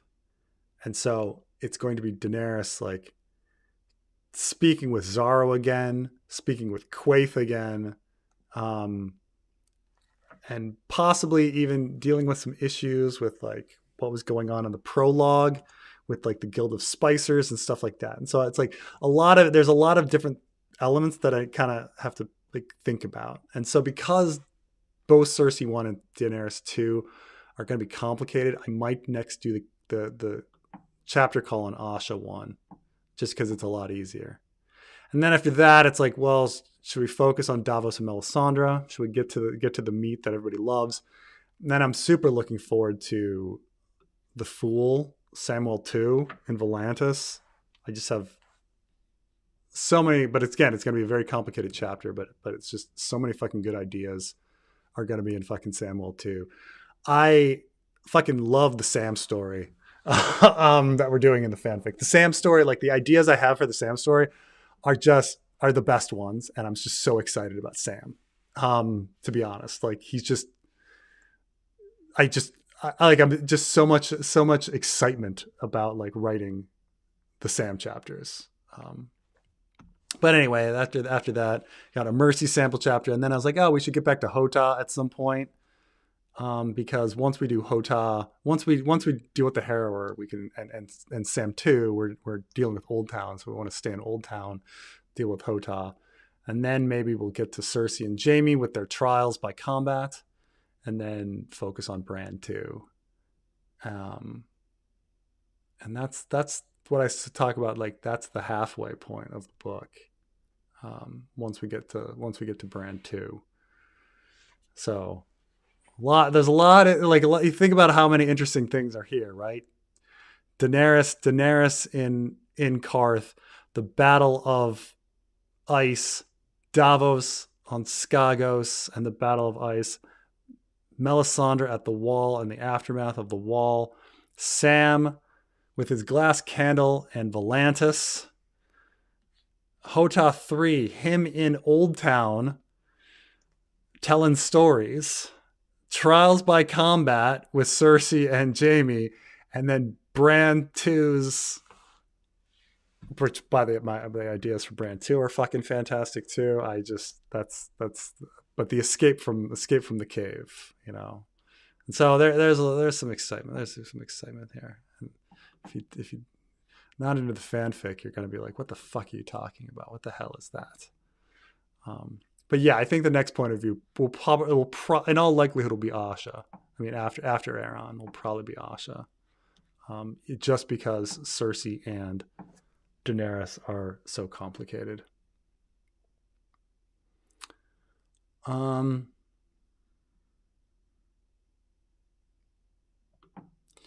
don't know if Westeros hasn't been unified before the Targaryens. Last hero unified man against the others.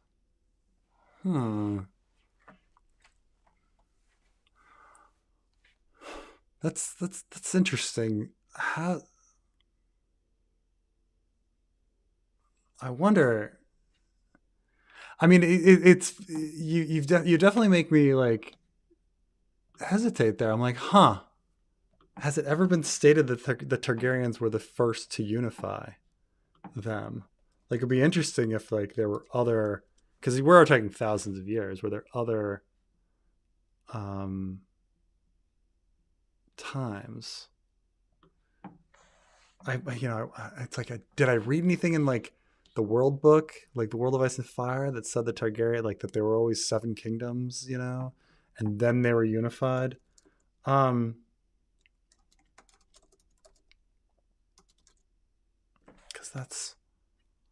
that's interesting. And I'll take it. I mean, 8,000 years, we have no idea. You know, you're especially, I mean, you're right in the sense that even if the Maesters could claim that since the Andal invasion, there hasn't been a unified Westeros, we have no idea of what happened before written records. Like, there could have been one massive, like, kingdom at some point in legend. Because we just don't know. So it could be. I mean, you're right. Last hero, did the last hero have a unified kingdom? Huh. Interesting idea of what could have happened before Andals and written record.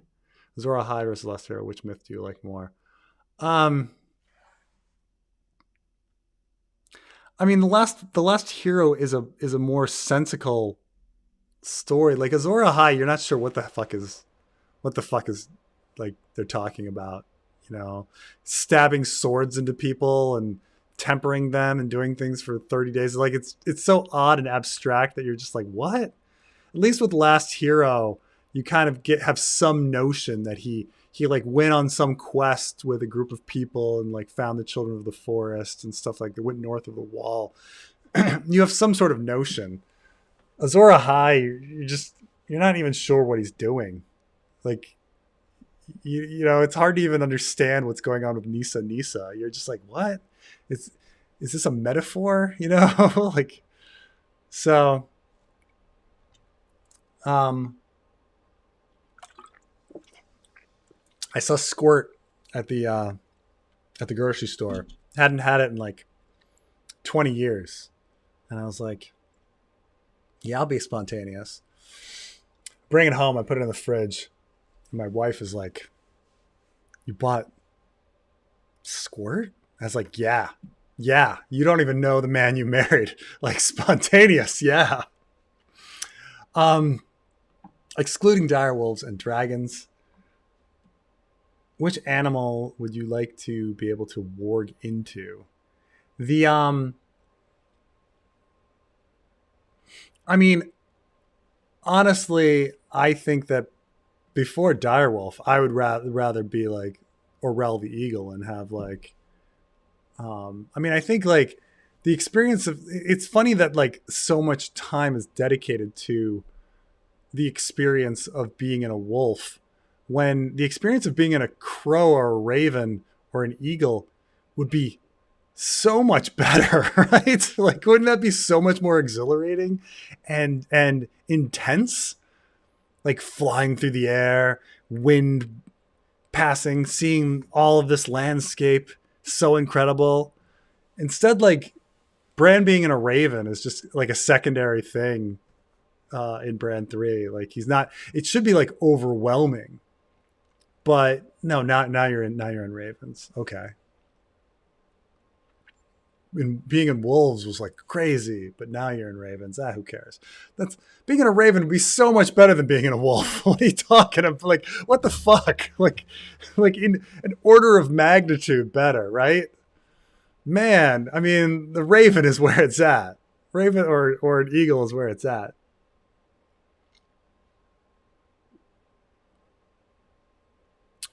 Oh, thought people think George R. R. Martin's world building is good because the world painting is so vivid.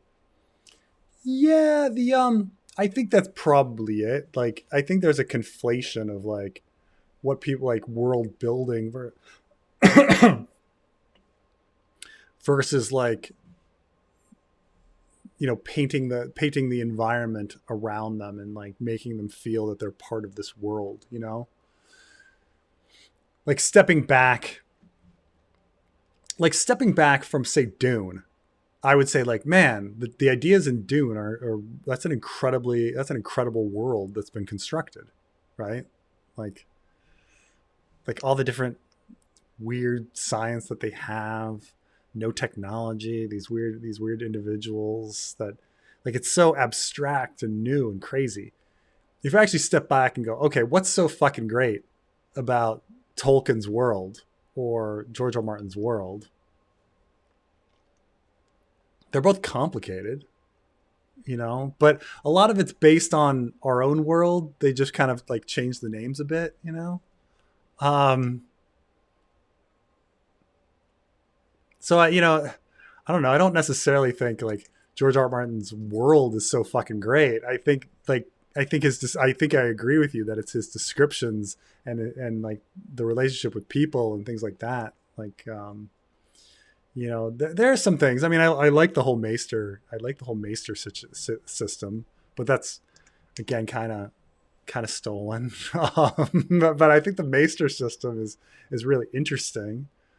Um, or like I think the Doom of Valyria, like that land being gone, I think that's an interesting aspect of the world. I think the uneven seasons is a super interesting aspect of the world. I think those things are very good.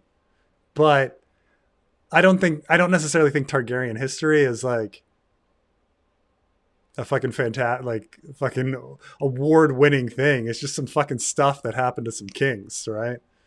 But like how George R. R. Martin describes it and how the characters, the modern story and the Ice and Fire story interact, like that's what's interesting to me. But are you looking forward to the Dune Messiah movie? I am. I mean, that's when is it? When is it supposed to be out? Because they're filming now, right? Dune Part 3.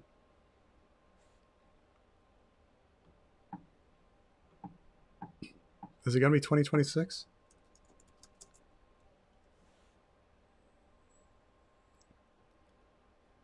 $2026.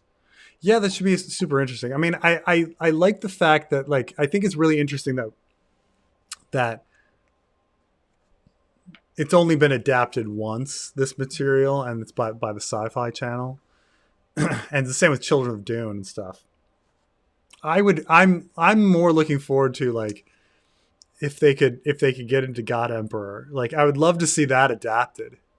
Just God, how would you do it? Like how would you fucking adapt that movie? You know? Or even later when you start getting into like heretics and stuff. Like I would love to see that adapted. rather rather than going back and just readapting Dune over and over again, like actually getting into the later material. So I am looking forward to it very much so, because it's only been adapted once before, and I'd love to see it like on screen. Um,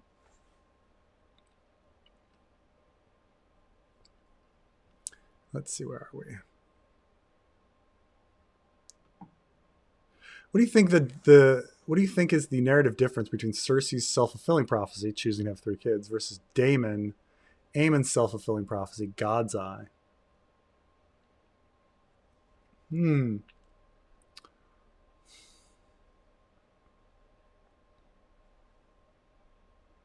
Hmm.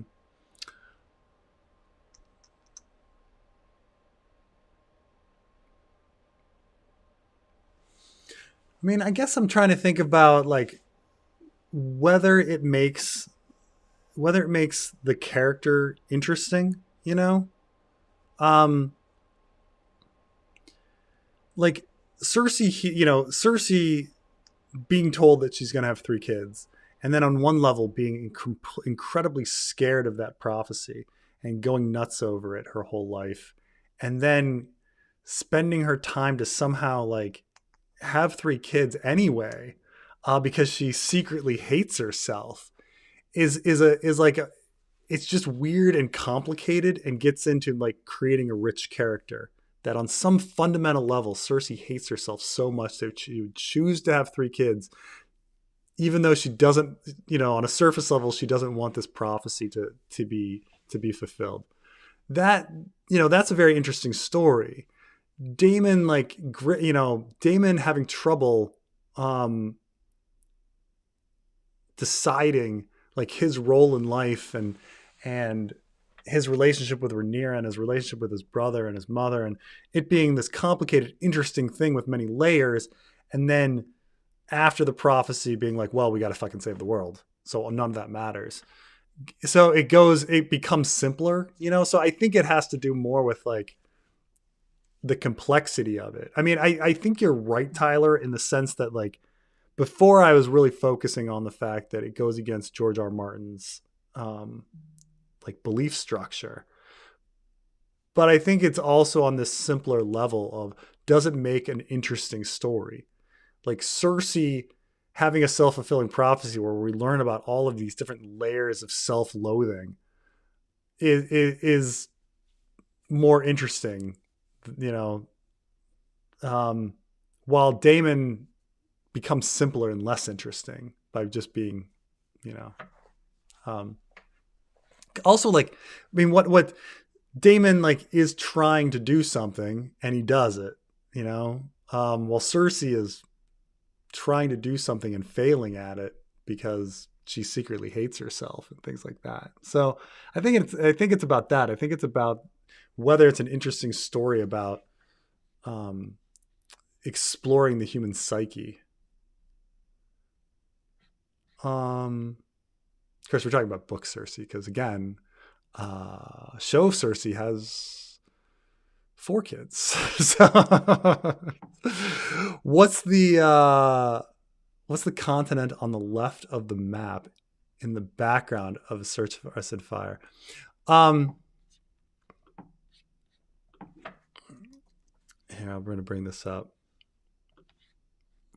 So, what you're seeing here. So, on A Search of Ice and Fire, there's this continent to the left here, and there's a continent to the right, and there's a continent up here at the corner. And the reason it's here is because this is from the opening of Game of Thrones. So Game of Thrones put this in. This is image taken from Game of Thrones. So I've heard people ask about this before, and the answer is, who knows? But there is some. What is it? Can you actually like? They've actually like marked places on that. I mean, it kind of looks like Cape Wrath here, but it's not.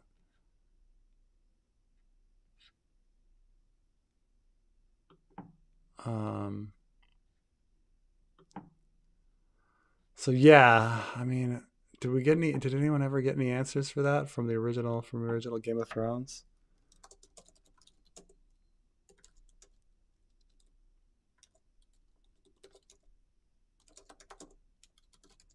Let's see here.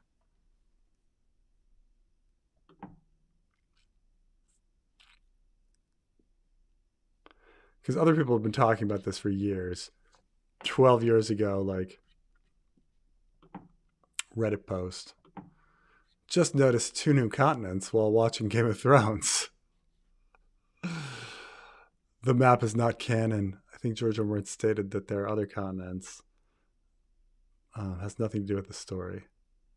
I take issue with that northern continent.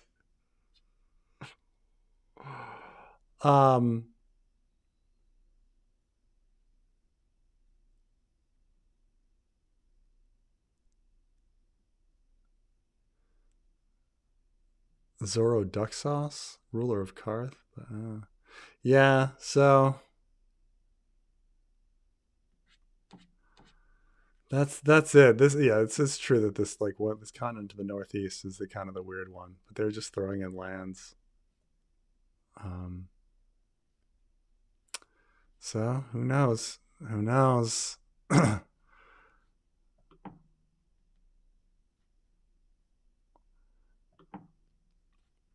Should people be able to? I don't know. I should do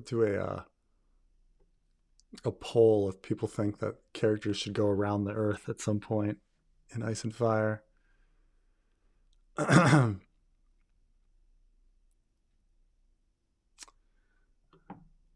White Throat plus Valonqar prophecy seems sus. This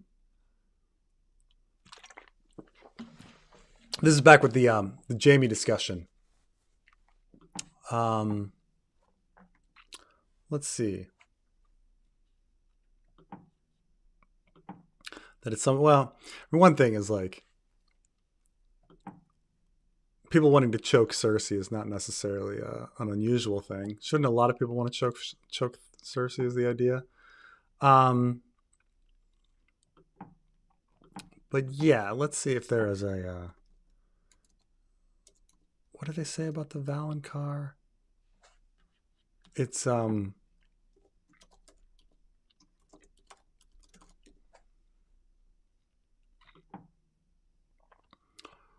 it says, what was the original here?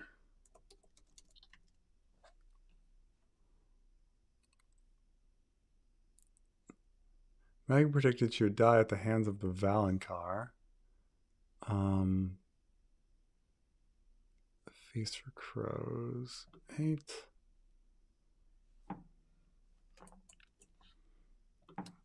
Let me find the White Throat idea.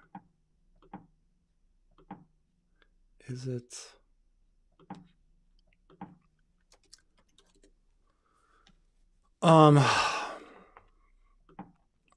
Here, let me show you guys what I'm doing here. So we've got I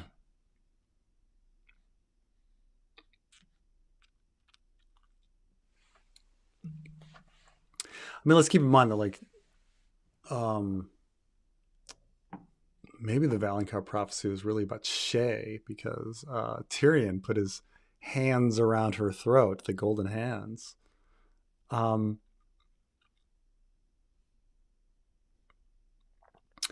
Here we have Marjorie spying on me. Sanel, she resisted the urge to throttle her by her throat. Man, a lot of people clear their throat. Here it is. The Valonqar shall wrap his hands around your pale white throat and choke the life from you. Pale white throat. Okay.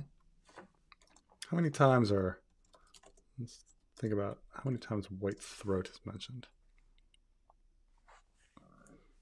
So Kat definitely thinks about wrapping her hands around Cersei's white throat. That's true.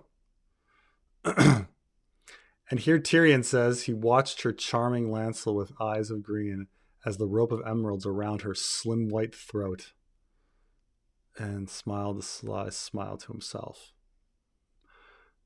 And then Jaime saw fire in her eyes. Blood ran down her white throat.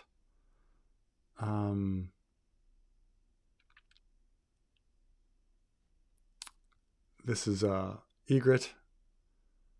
And then this is what's weird about, by the way, this Ygritte line. Something about her made him think of Arya, though they look nothing alike.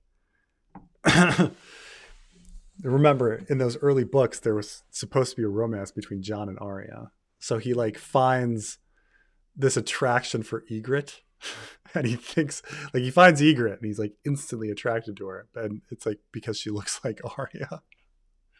It's like it's all these early things in there, yeah. But and then the Valonqar shall wrap your hands around the pale red throat. So, I mean, we do get something with Tyrion too, but it just seems that like Cersei is described as having a white throat, and people that see her with a white throat, whether it be Maggie comments on her white throat, Catelyn comments on her white throat, Tyrion comments on her white throat. So, I mean, it could just be that she's got a very beautiful white throat that everyone's like insists on commenting on because it's just so strikingly beautiful or something. But yeah, I mean, it's interesting that that it's there like that. But Tyrion thinks about the white throat too. So, Love Trey's Ice Spiders reminded me of Neil Blomkamp's District 9 free 20-minute short Zygote on Oats Studio account. Huh.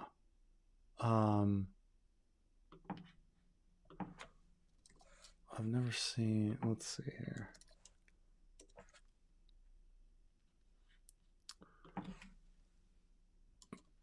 Zygote. Oh my. It may not be suitable for everyone. Viewer discretion is advised. What do we got here? Let me find what's going on here. Do we get to see the monster?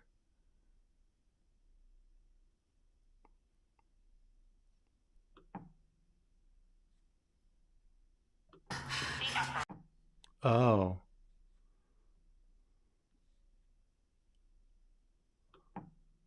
Yeah, okay. Oh, God. All right. I'm not sure if I'll all right. It's dark, so if anybody has queasy stomach, it's not even that bad, but because of but it's essentially this kind of like image here at the end here. But this is all on YouTube. You can watch Zygote. But yes, there's some grossness in here. The ice spiders we're talking about. If we were talking about it, what if the ice spiders are actually animated white body parts that are kind of walking around?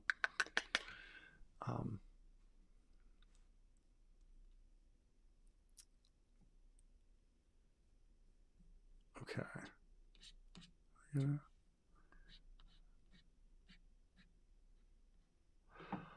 Thoughts on the Arthurian legends? Any favorites? A favorite fable? I mean, when I was young, I remember very much liking Gawain and the Green Knight, but I forget why I liked it. It's been so long. Like I haven't read the Arthurian legends since high school, and so I forgot a lot of it. And a lot of people like say that there's you kind of read it at the time as like, oh, some random legend, and don't analyze it too much for the like the literature worth of it and all. But people say that no, like the Arthurian legends, like that's the whole point. Like they're actually quite deep. I'm like, oh, okay. But so I'm unfamiliar now because it's like I read them when I was so young and I've forgotten them and I didn't think about them really well when I read them. And so yeah, it's another thing that you should go back and I should go back and read. But oh well, oh well, oh well. Add it to the pile of books. Um, Man, we're back in the Aemon discussion. I love how like I'm just like stuff comes back from like an hour ago. Um, WRT the previews. This is what he means by gardening. He writes it out long form before committing to it. And then he pares some down into remembrances.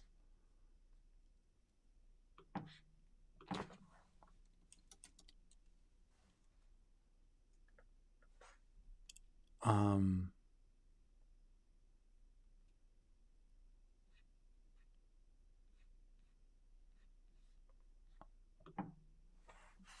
with respect to the previews, this is what it means by gardening. He writes it out before long form before committing to it, and then he pares some down into remembrances. Oh, okay. Yeah, we're talking like if George was being economical and trying to advance the story, and he wants to get all that information in, but he could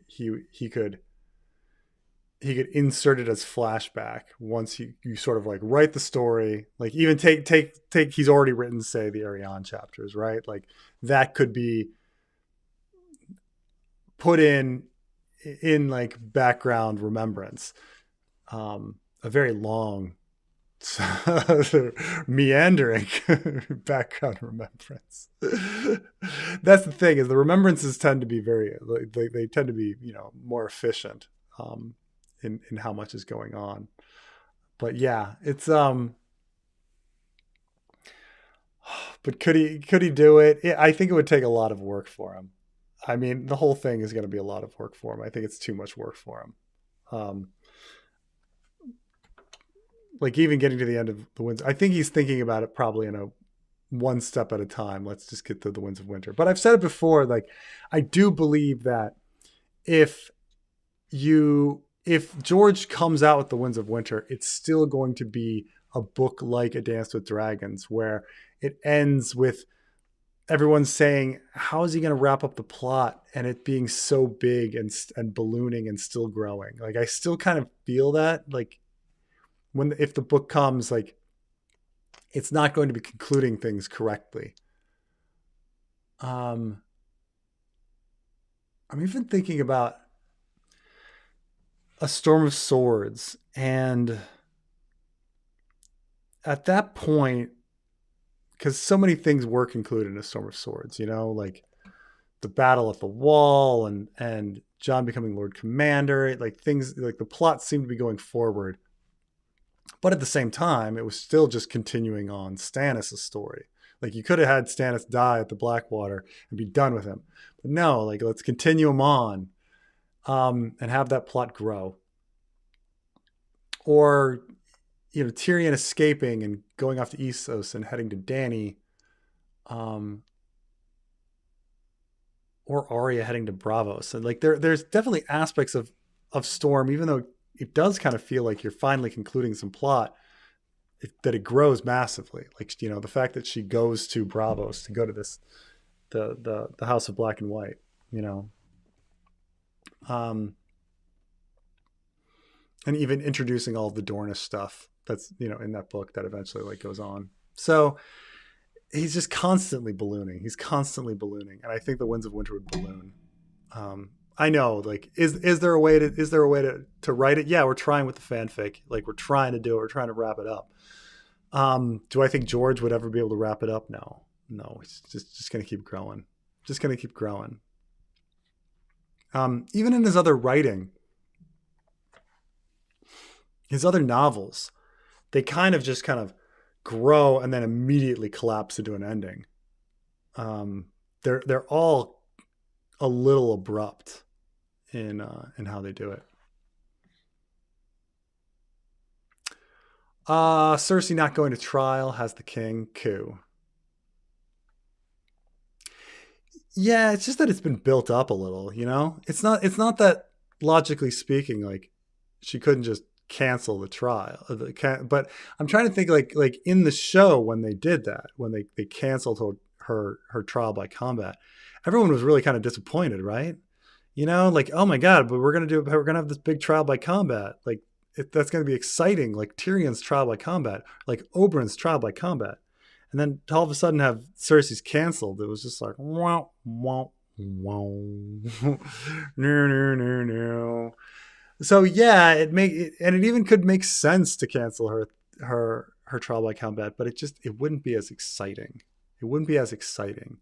Okay, when I start like exploring the options for like Cersei's trial by combat, the fact that like Lancel might be the one fighting for the faith because we only know of two knights, Theoden Wells and him. So it's like Lancel might be the one like fighting for the faith, and that's crazy. And then you've got Robert Strong, who like if you reveal him, this 8-foot dude, the Dornish who are there, because both Lady Nym and Tyene are there, are gonna fucking know that the skull that she sent to Dorne was a fake, and all of this stuff. There's so much exciting implication to having a trial. Even beyond like the sword, the play by play swords. Like there's so much excitement, and then if you didn't have a trial, it's just build up to nothing. It'd be such a letdown. Not that it wouldn't be logical to cancel it. It would be. Like, oh my God, why are we even letting the Fifth of the Seven do this? This is fucking stupid. Why are we letting the the High Sparrow have this much power? Just fucking kill that dude. No, I mean, it would certainly be a more logical story to cancel the trial, but it wouldn't be as exciting.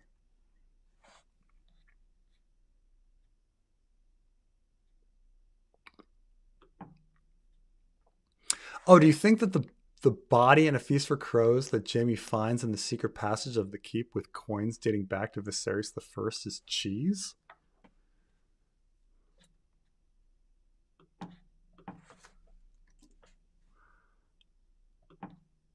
Let's bring this up.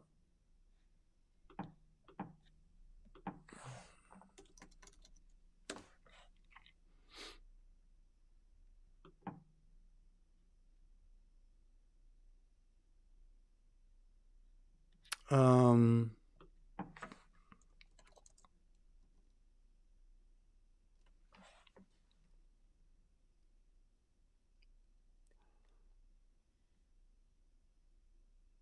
I'm trying to see if he finds a.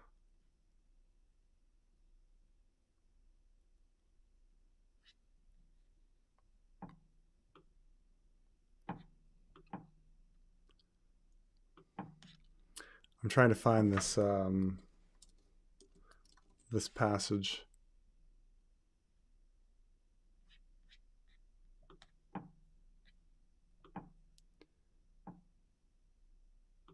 He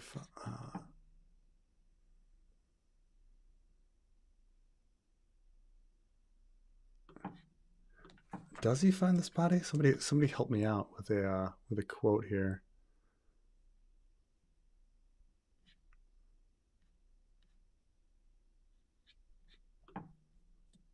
Then we have the because I'm trying. I like searched for coin and body, and I'm trying to find the right passage here.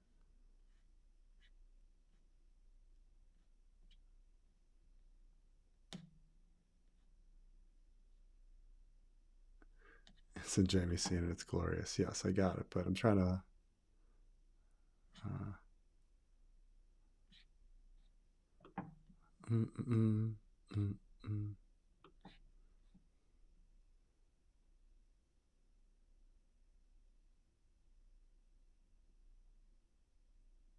Like I'm blanking on this body.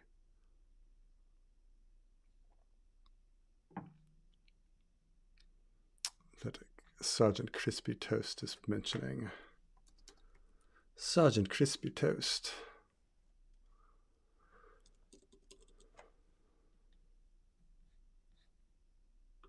Mm, mm, mm, mm. Which passage?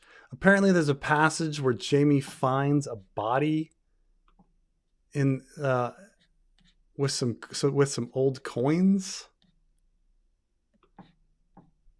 and this isn't like ringing any bells for me.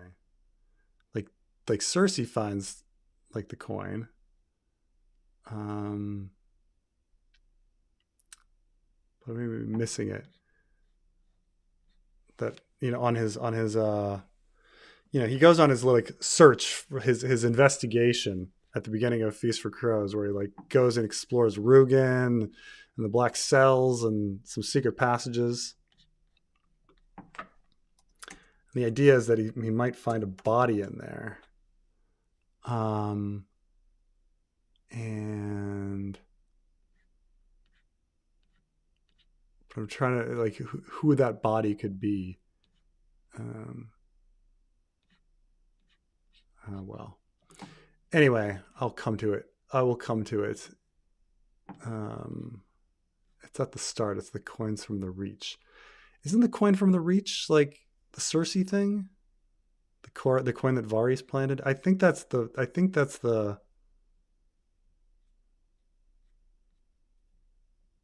That's the one we starts talking about. It's Cersei 3? But then there's no body in there, right? We're just talking about the coin that was underneath the pail, right? That everybody kind of thinks that's, Qyburn finds the gold coin.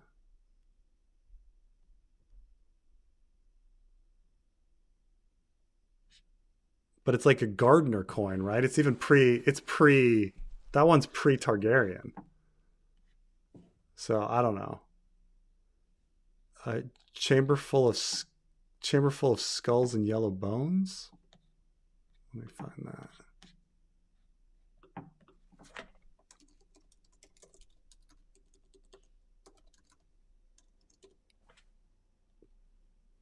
They found a chamber full of skulls and yellow bones and 4 sacks of tarnished coin. There we go. Okay. It's from Cersei. Okay, we found it here. Okay. A passage to the Black Cells had been found, and a stone that seemed to have no bottom. A stone well that seemed to have no bottom. They found a chamber full of skulls and yellow bones, and 4 sacks of tarnished silver coins from the reign of the first King Viserys. They'd found 1,000 rats as well. Interesting. But neither Tyrion nor Varys had been among them. And Jaime, here we go. And Jaime finally insisted on putting an end to the search. One boy had gotten stuck in a narrow passage and had to be pulled out by his feet, shrieking. Another fell down a shaft and broke his legs. And 2 guardsmen vanished exploring a side tunnel.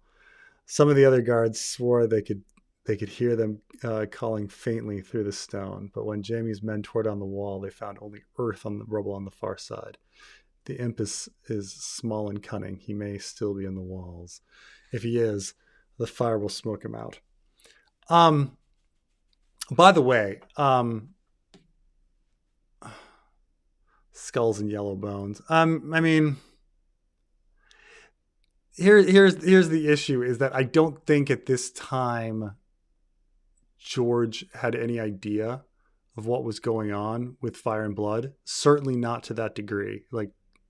So I mean, there's a lot of interesting things here to talk about. But like, A Feast for Crows establishes the Dance of the Dragons very differently than what appears in Fire and Blood, and or the Princess and the Queen, even. And so, had George been thinking about like specifics like the blood and cheese incident to that detail, I don't think he would have screwed up and done all of the retcons he did, where he's like just inventing stuff that's new. Like keep in mind that when A Feast for Crows is being written, Rhaenyra and Criston Cole had a romance, and there's a rumored romance, and that's the major thing. And Aegon and Rhaenyra are full-blooded siblings at this point, and only a year apart, and all sorts of different things. And Kristen Cole is essentially the kingmaker, and he's making all of these decisions about like starting the war. Like these little escalations, these minor escalations in the grand scheme of things, like the blood and cheese incident, aren't needed because Kristen Cole is the kingmaker. Like Kristen Cole is the one that's just like war. You know, you didn't need all these little escalations. So I don't think. I mean, it is a fun little coincidence that they're finding rats and coins from the time of Viserys and things like that. But um, I don't think George was thinking about blood and cheese at all, and I don't think that like when he was doing Princess and the Queen, he was going back and checking the text and finding little nuggets like that. Because had he been doing that, it would have matched better. Like he seems to have just ignored A Feast for Crows when he started writing The Princess and the Queen. It's so different that the fact that like Kristen Cole is no longer really the kingmaker at all, and that motivations have completely changed, and Rhaenyra and Aegon are half siblings. I mean, maybe I'm being a little hard on George here, but they're so different that it's that to the point where it's hard to reconcile Ice and Fire with Fire and Blood. So I don't now. Because, by the way, I do find the secret passage stuff like really interesting because I've been looking this up lately because I was thinking of things for Cersei to do in the fanfic, and I was trying to think of like maybe she finds a secret passage and she can, because one thing is like a lot of stuff is happening in the kingdom, but how is Cersei finding out about it? Especially when she's followed around by novices and a septa at all times. Like they wouldn't be letting her into the small council meetings and things like that. So I was like, what if she finds a secret passage in her room and she's able to get out and like go on the walls and start exploring? This was an idea I was playing with. But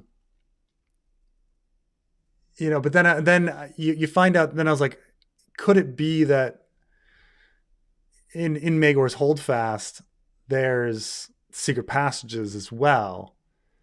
But the thing is Varys claims that there's none except for one like out escape thing. And it's like, okay, well that's interesting enough that Cersei does have an escape method that's mentioned by Varys, but Varys claims that there's no stuff in Maegor's Holdfast, which is why I suppose like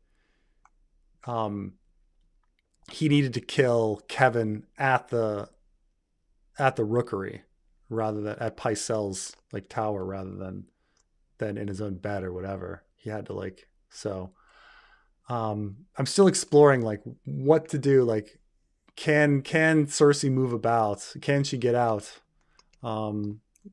But so her finding a secret passage and thinking about the secret passages and things like that has been something I've been doing. So nonetheless interesting. But no, I just don't think George was thinking about this at all. Like he wasn't thinking about I don't think he had any notion of blood and cheese when he was writing Feast for Crows. And I think when he did write Princess and the Queen and Fire and Blood, he wasn't being very careful with it matching A Feast for Crows. Do you think that Varys is aware of what Littlefinger is up to with Sansa? Who is more dangerous, would you say? I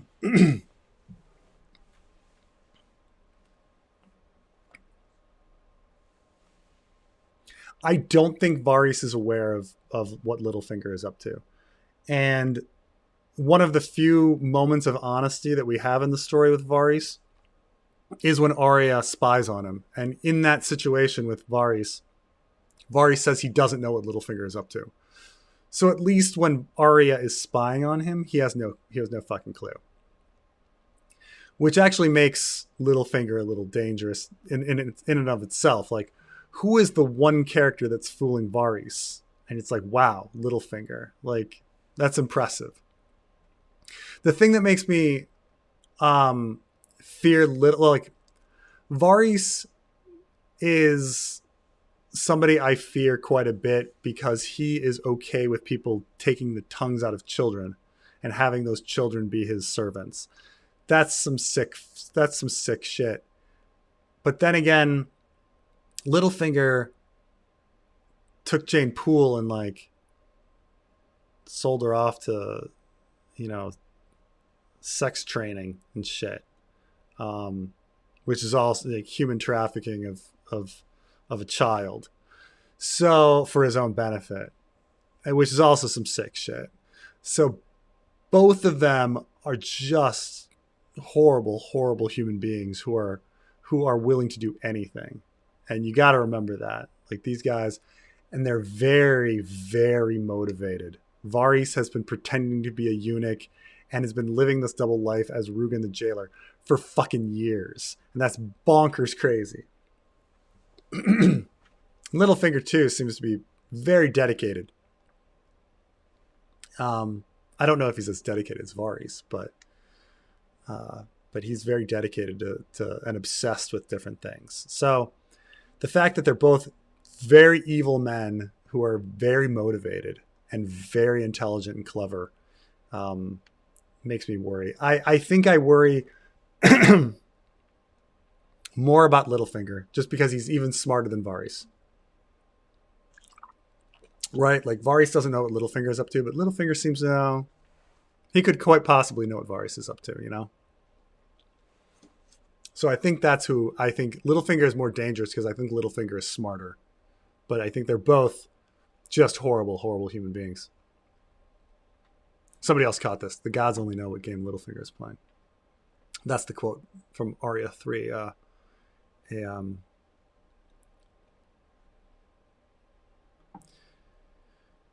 Could you rank the point of view characters?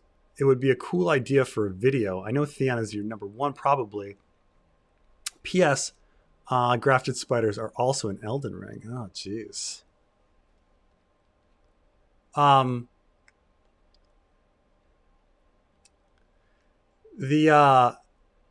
Okay. Who are the best point of views? So I want to think that one of the things that I think is very interesting is I think one of the best chapters that George R. Martin has ever written is the Forsaken chapter. And I do think that my favorite chapter, if not maybe my second favorite chapter of A Feast for Crows, is The Drowned Man.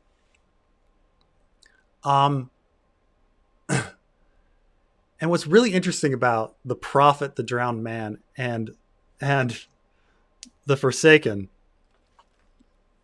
and I've been analyzing the text and the style.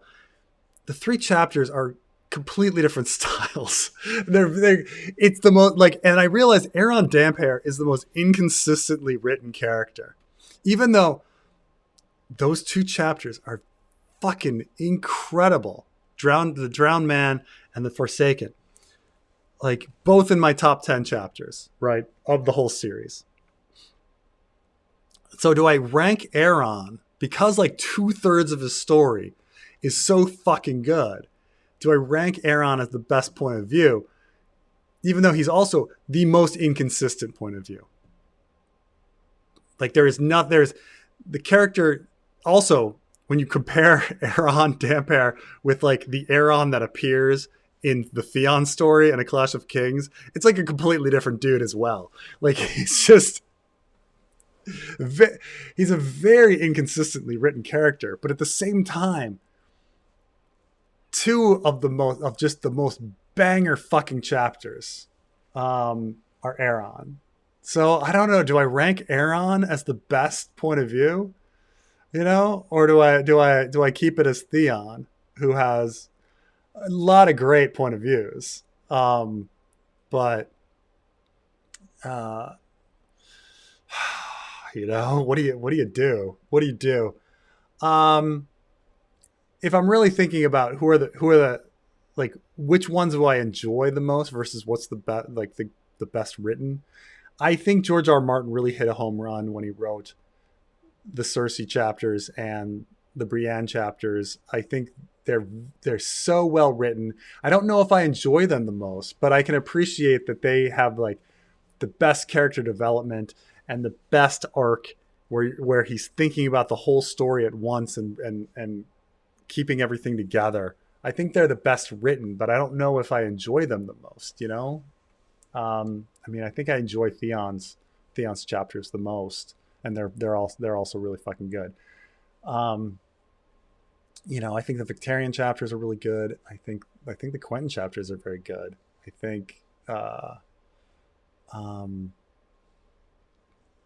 trying to think, and I think Jaime's chapters in a Storm of Swords are really fucking good.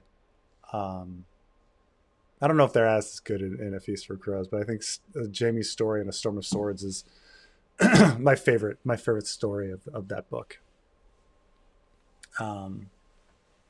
And John is so exciting. Like first read, thinking back to like John's A Storm of Swords story, like that's the most exciting part, right? So hard to rank these things. And do you rank for like your own enjoyment, or like what is the best written, or like or like the percentage of rockin' chapters?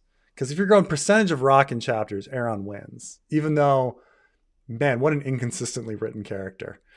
What an absolutely inconsistently written character. Yeah, I mean, I'm sorry for sidestepping this like thing, but it's just like so hard to answer. Maybe it would be a video idea. Maybe I'll sit down with Carmine and Trey and talk about that. Like, what if the Diddlers? They're a written version of the fanfic. Yes, in the description you will find the link to the written.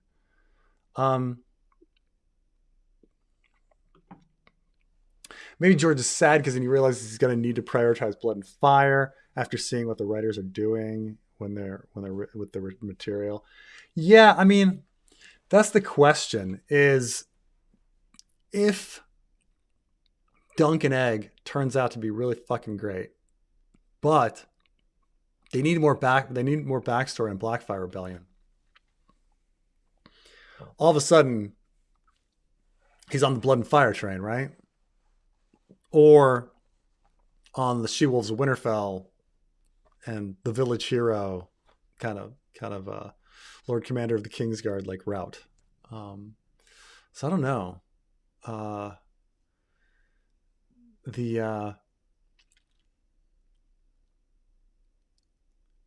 That does worry me as well, because I think it's a much easier task to write Blood and Fire, though it's also a task I don't think he can do.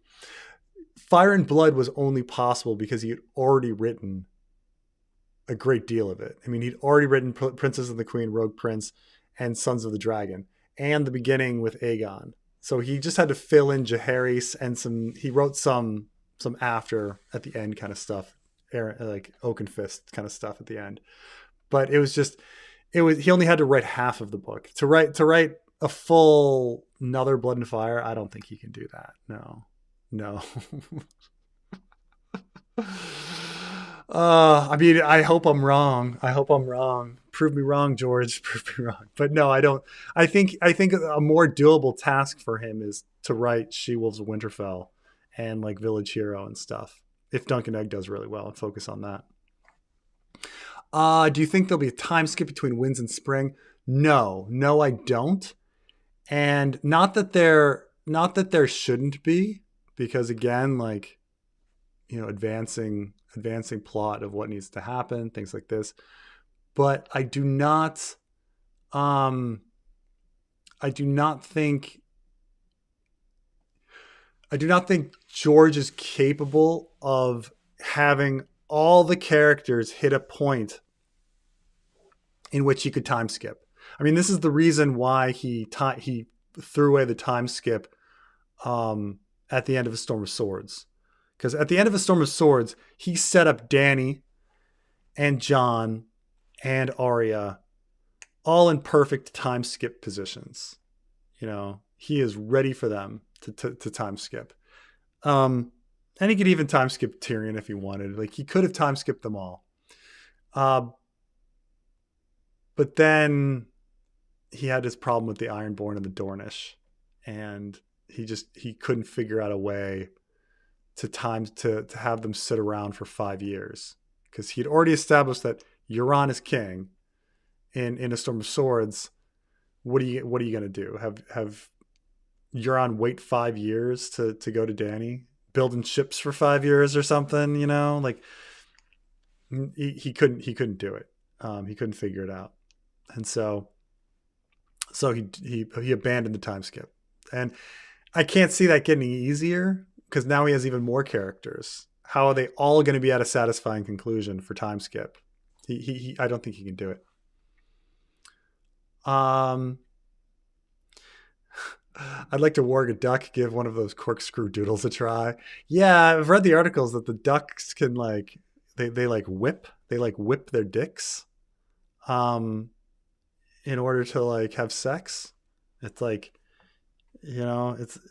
it's really crazy. Like ducks have these twirly corkscrew dicks, and the duck, the female duck, I'm not sure if it's a cloaca or a vagina. I'm not sure what she has on the other side, but I think it's corkscrew as well. So it's he has to do this weird whip that causes it to somehow hit and go up.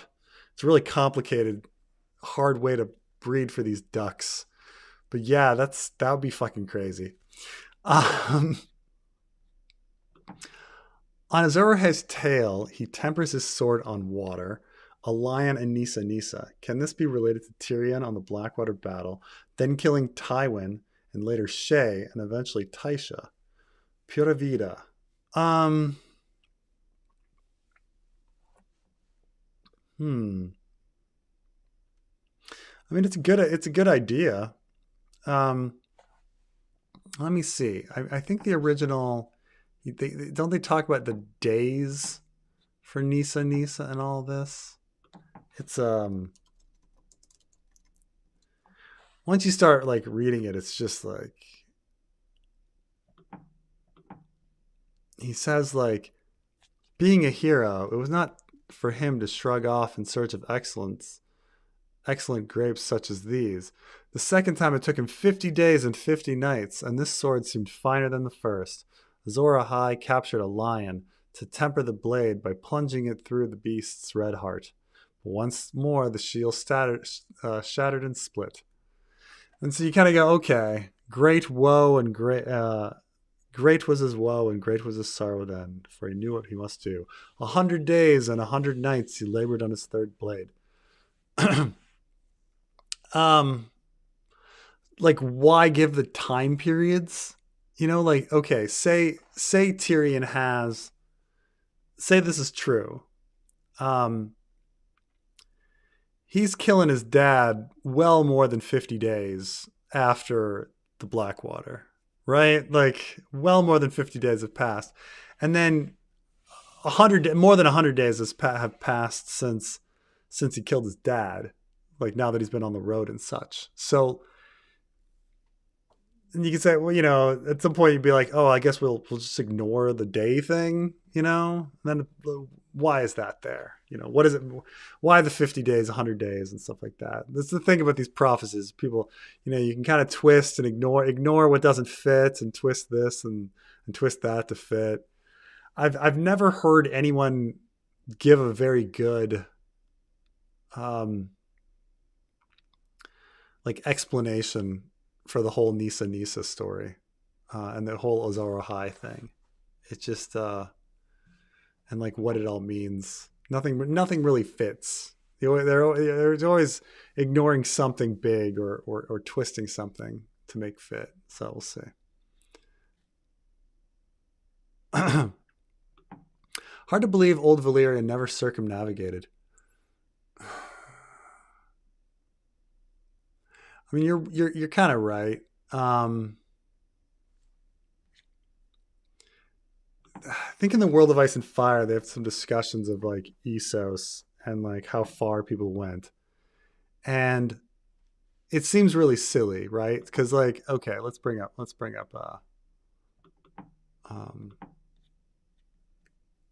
this map for a second. Okay, more of these very very kind of All right, so here we have Essos, right? And so there's this idea that somehow people are doing this Jade Sea like trade all over the place to Ashai. And these Ib guys, okay, say you're an Ib, and these Ib guys are huge sailors, right? Huge sailors. But for some reason around the Thousand Island dressing area, um, people are like, yeah, let's just stop. Like, why would you stop? Like, keep in mind, like Ibonese whalers are found in the Iron Isles, and like like the people from Ib were never like, yeah, let's see what's to the east here, and like go around, right? Like had this landmass like gone up to the poles or something, it would have made more sense. But this was all the Shivering Sea is just left fucking open. So it is really silly that like some Ibonese guy hasn't circumnavigated down to Ashai. That's right. Now the Valyrians themselves, like, who knows? Like why? Like I don't know. Um, I mean, you'd think that if they had dragons, they'd be like exploring and figure out a route or whatever. But yeah, it's all real, you know. Or had Ib been not so advanced, but they made the Ibonese really fucking advanced. So why didn't they just go a little further this way? Why didn't they just go a little further to the east? Fucking Ibonese, man. What's wrong with them? But yeah, it should be circumnavigated. Essos should totally be circumnavigated. It's ridiculous. Ridiculous. Another thing to more odd things about the world.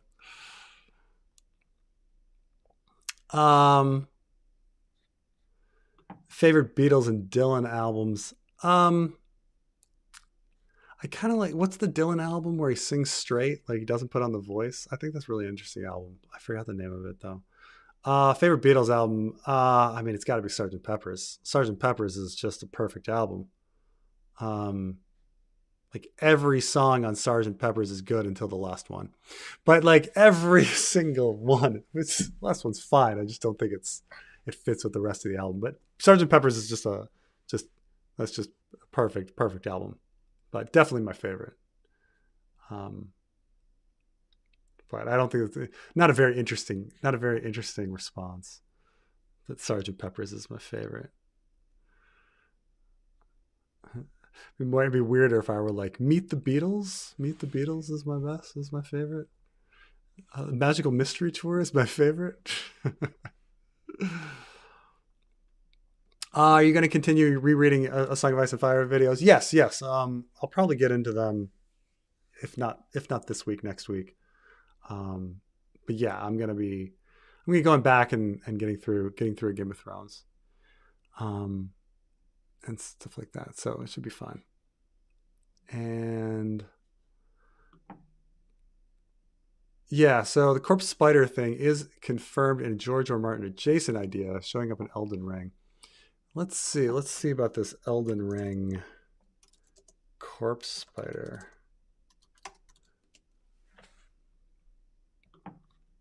Are we having good some good? Oh yeah. All right. Yeah. Okay. It's pretty good. There we go. Oh. Yeah. Maybe it's just, maybe it's a pretty, maybe everybody's come up with the concept. It does remind me a bit of isn't it the do they do that in The Thing? Is there like a weird, no, or maybe I'm just it's funny that I'm thinking of The Thing and The Ring, of like weird spider walking kind of people.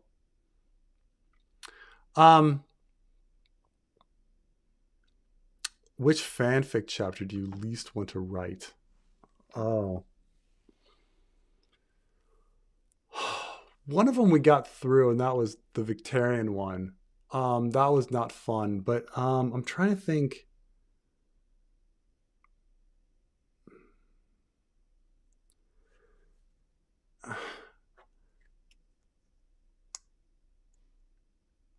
Like if we do decide to, burn Shireen, like that would be really difficult to write.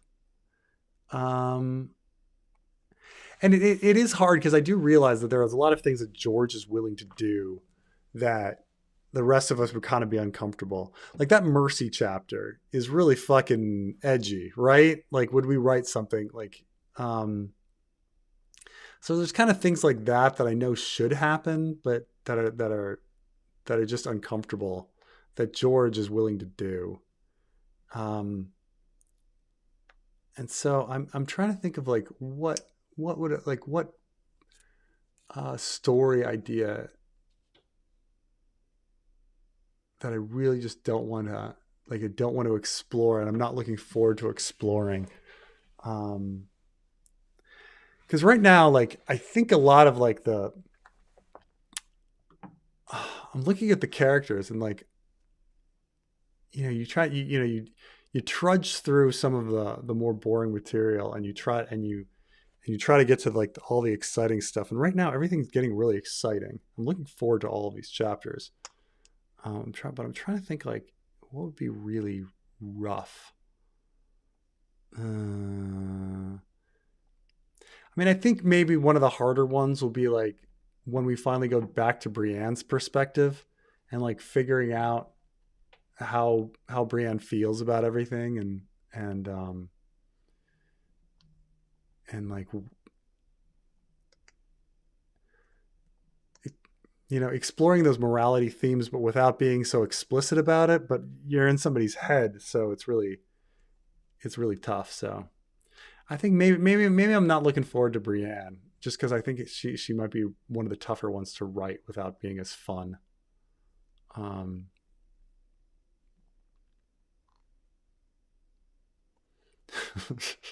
Press it and Alt Shift X to just have sex and get over it. The sexual tension is Dracarys.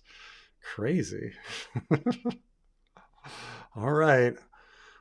I'll buy my flight now. Bit sad that you said that A Song of Ice and Fire is sort of a rushed mess.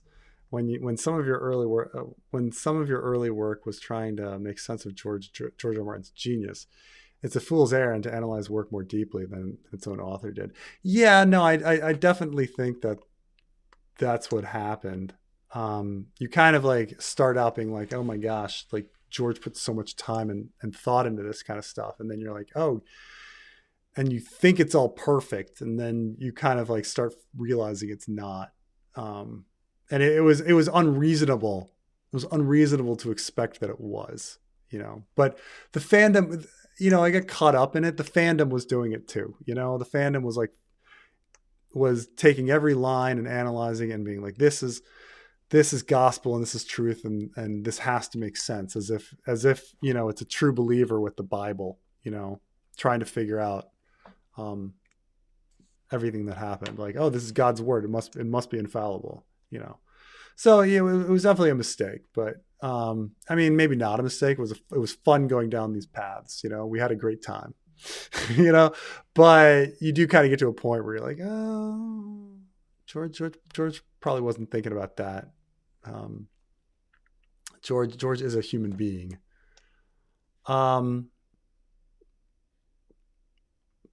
Varys really has Phoebus, does Larys not have it? I think Larys. I'm saying that both of them are completely intact, healthy human beings. I mean, until Larys dies. But that's the story. That's my story. I'm sticking with it, sticking to it. That Varys has balls, Larys has a foot. That's what that there's no club foot, there's no castration. Did George R. R. Martin miss an opportunity to put in a low-born main? Um, I mean, besides Davos, um, yes, absolutely. I mean, I think he meant to. I think he really meant to explore that when it came to his opening. that he was really, it was really supposed to be a class, an examination of class warfare. And when he wrote that opening prologue to A Game of Thrones, and then he went away from it. I think had he made half the characters lowborn and half the characters highborn, that would have been incredible. I think that would have been really cool if he did a half and half split like that. One of the fun things about the Rome series is the fact that two of the main characters are just like random soldiers, and then the random soldiers keep getting fucking in. They kind of Forrest Gumped, through the story, like they're constantly like put in these important situations over and over again. It's one of the most enjoyable, fun aspects of Rome, the series, is the fact that two of the main characters are, if not the two main characters, are just like regular dudes. That's great. So just regular soldiers. But yeah, I think that would have been really fun to just have it be half and half. Have two parallel stories going on where they occasionally run into each other and they're talking about each other, but there's no reason for these lowborn to actually like hang out with the highborn very much. But there's these two parallel stories. I mean, it sounds complicated. We'll have to write our own book on that. Okay. Got to go pretty soon. I'm going to head to bed pretty soon. So unified Westeros again. Why did the Andals invade and fit neatly into the first men established borders? Shouldn't there been one Hugor to rule them all? Yeah, it doesn't make all. Yeah, that's the other thing is that, I mean, I guess the neck is the answer. Like, it seems weird that they would invade and so neatly take over everything south of the neck. But I guess, I mean, I think, aren't there some houses that stayed first men? I mean, I guess at least the Blackwoods, right? But it is really weird that the religion didn't go north of the neck, but everybody else converted to the faith of the Seven. It fit neatly into the first men established borders. Yeah. Shouldn't there have been one Hugor to rule them all? So George has retconned this a bit, because again, even the houses that he once said were Andal, he switched to being first men and such. I think the retconned answer is that everything was like intermarriage kept the same borders. But you're kind of right that there should have just been like one big Andal kingdom after the invasion. Like when you think of like when let's see here. I'm trying to think about the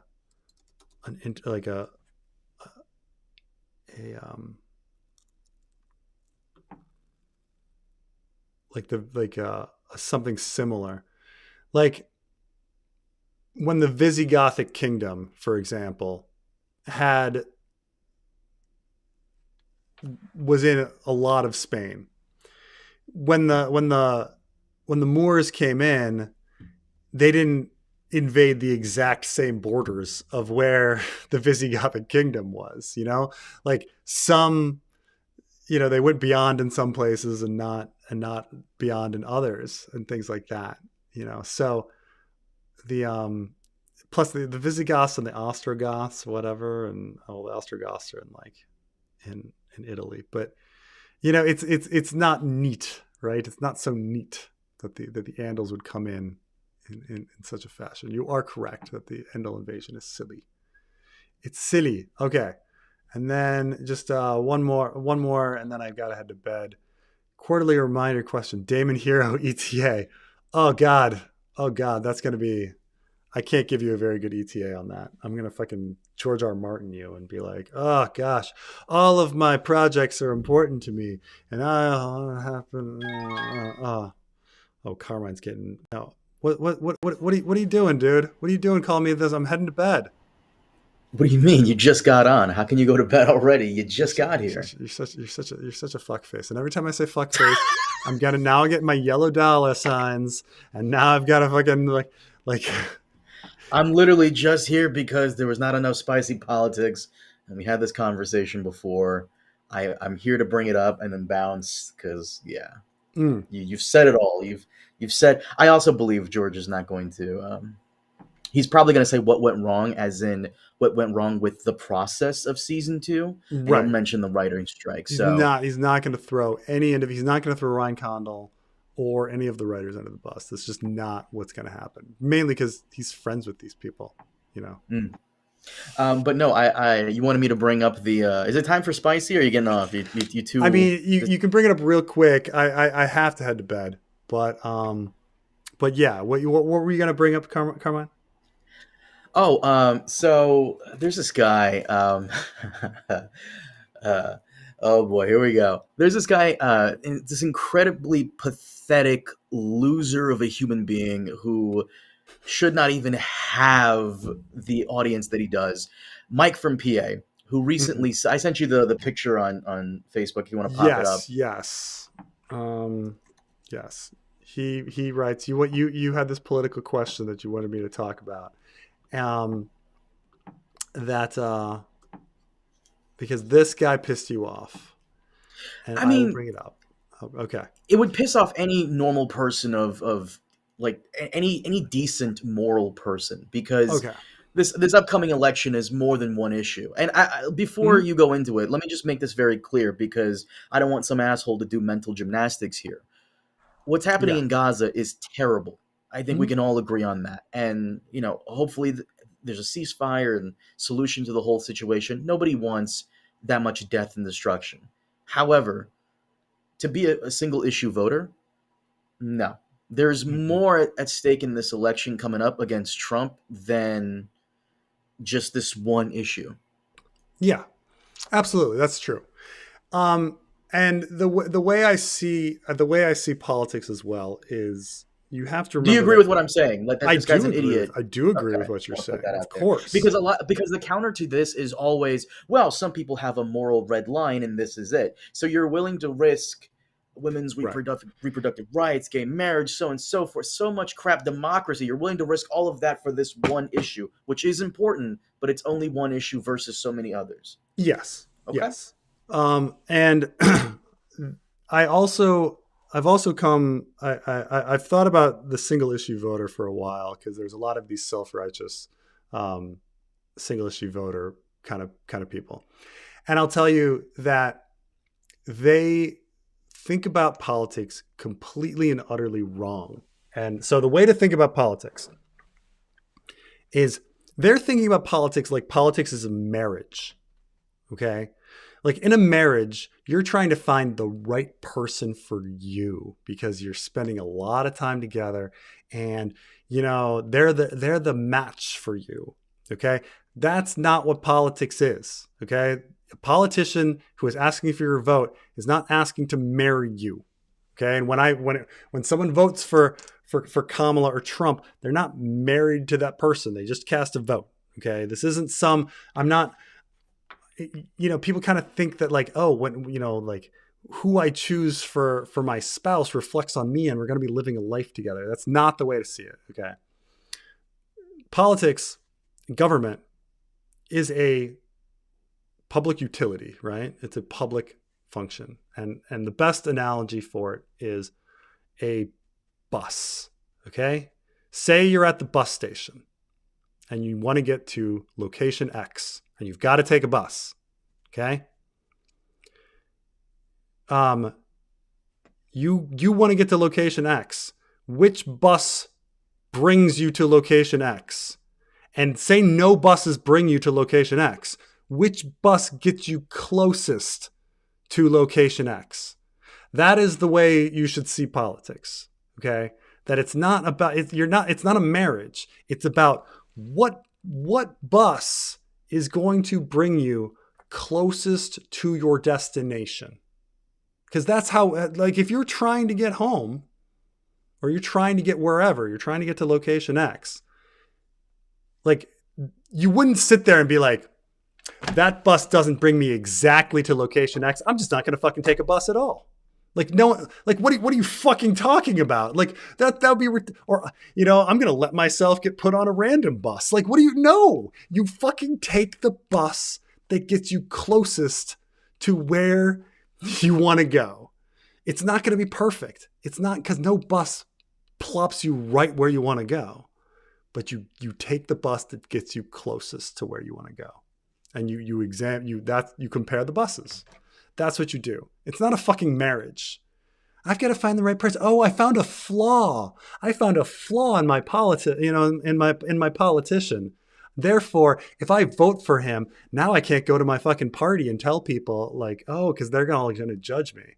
So that's it. I need a trade.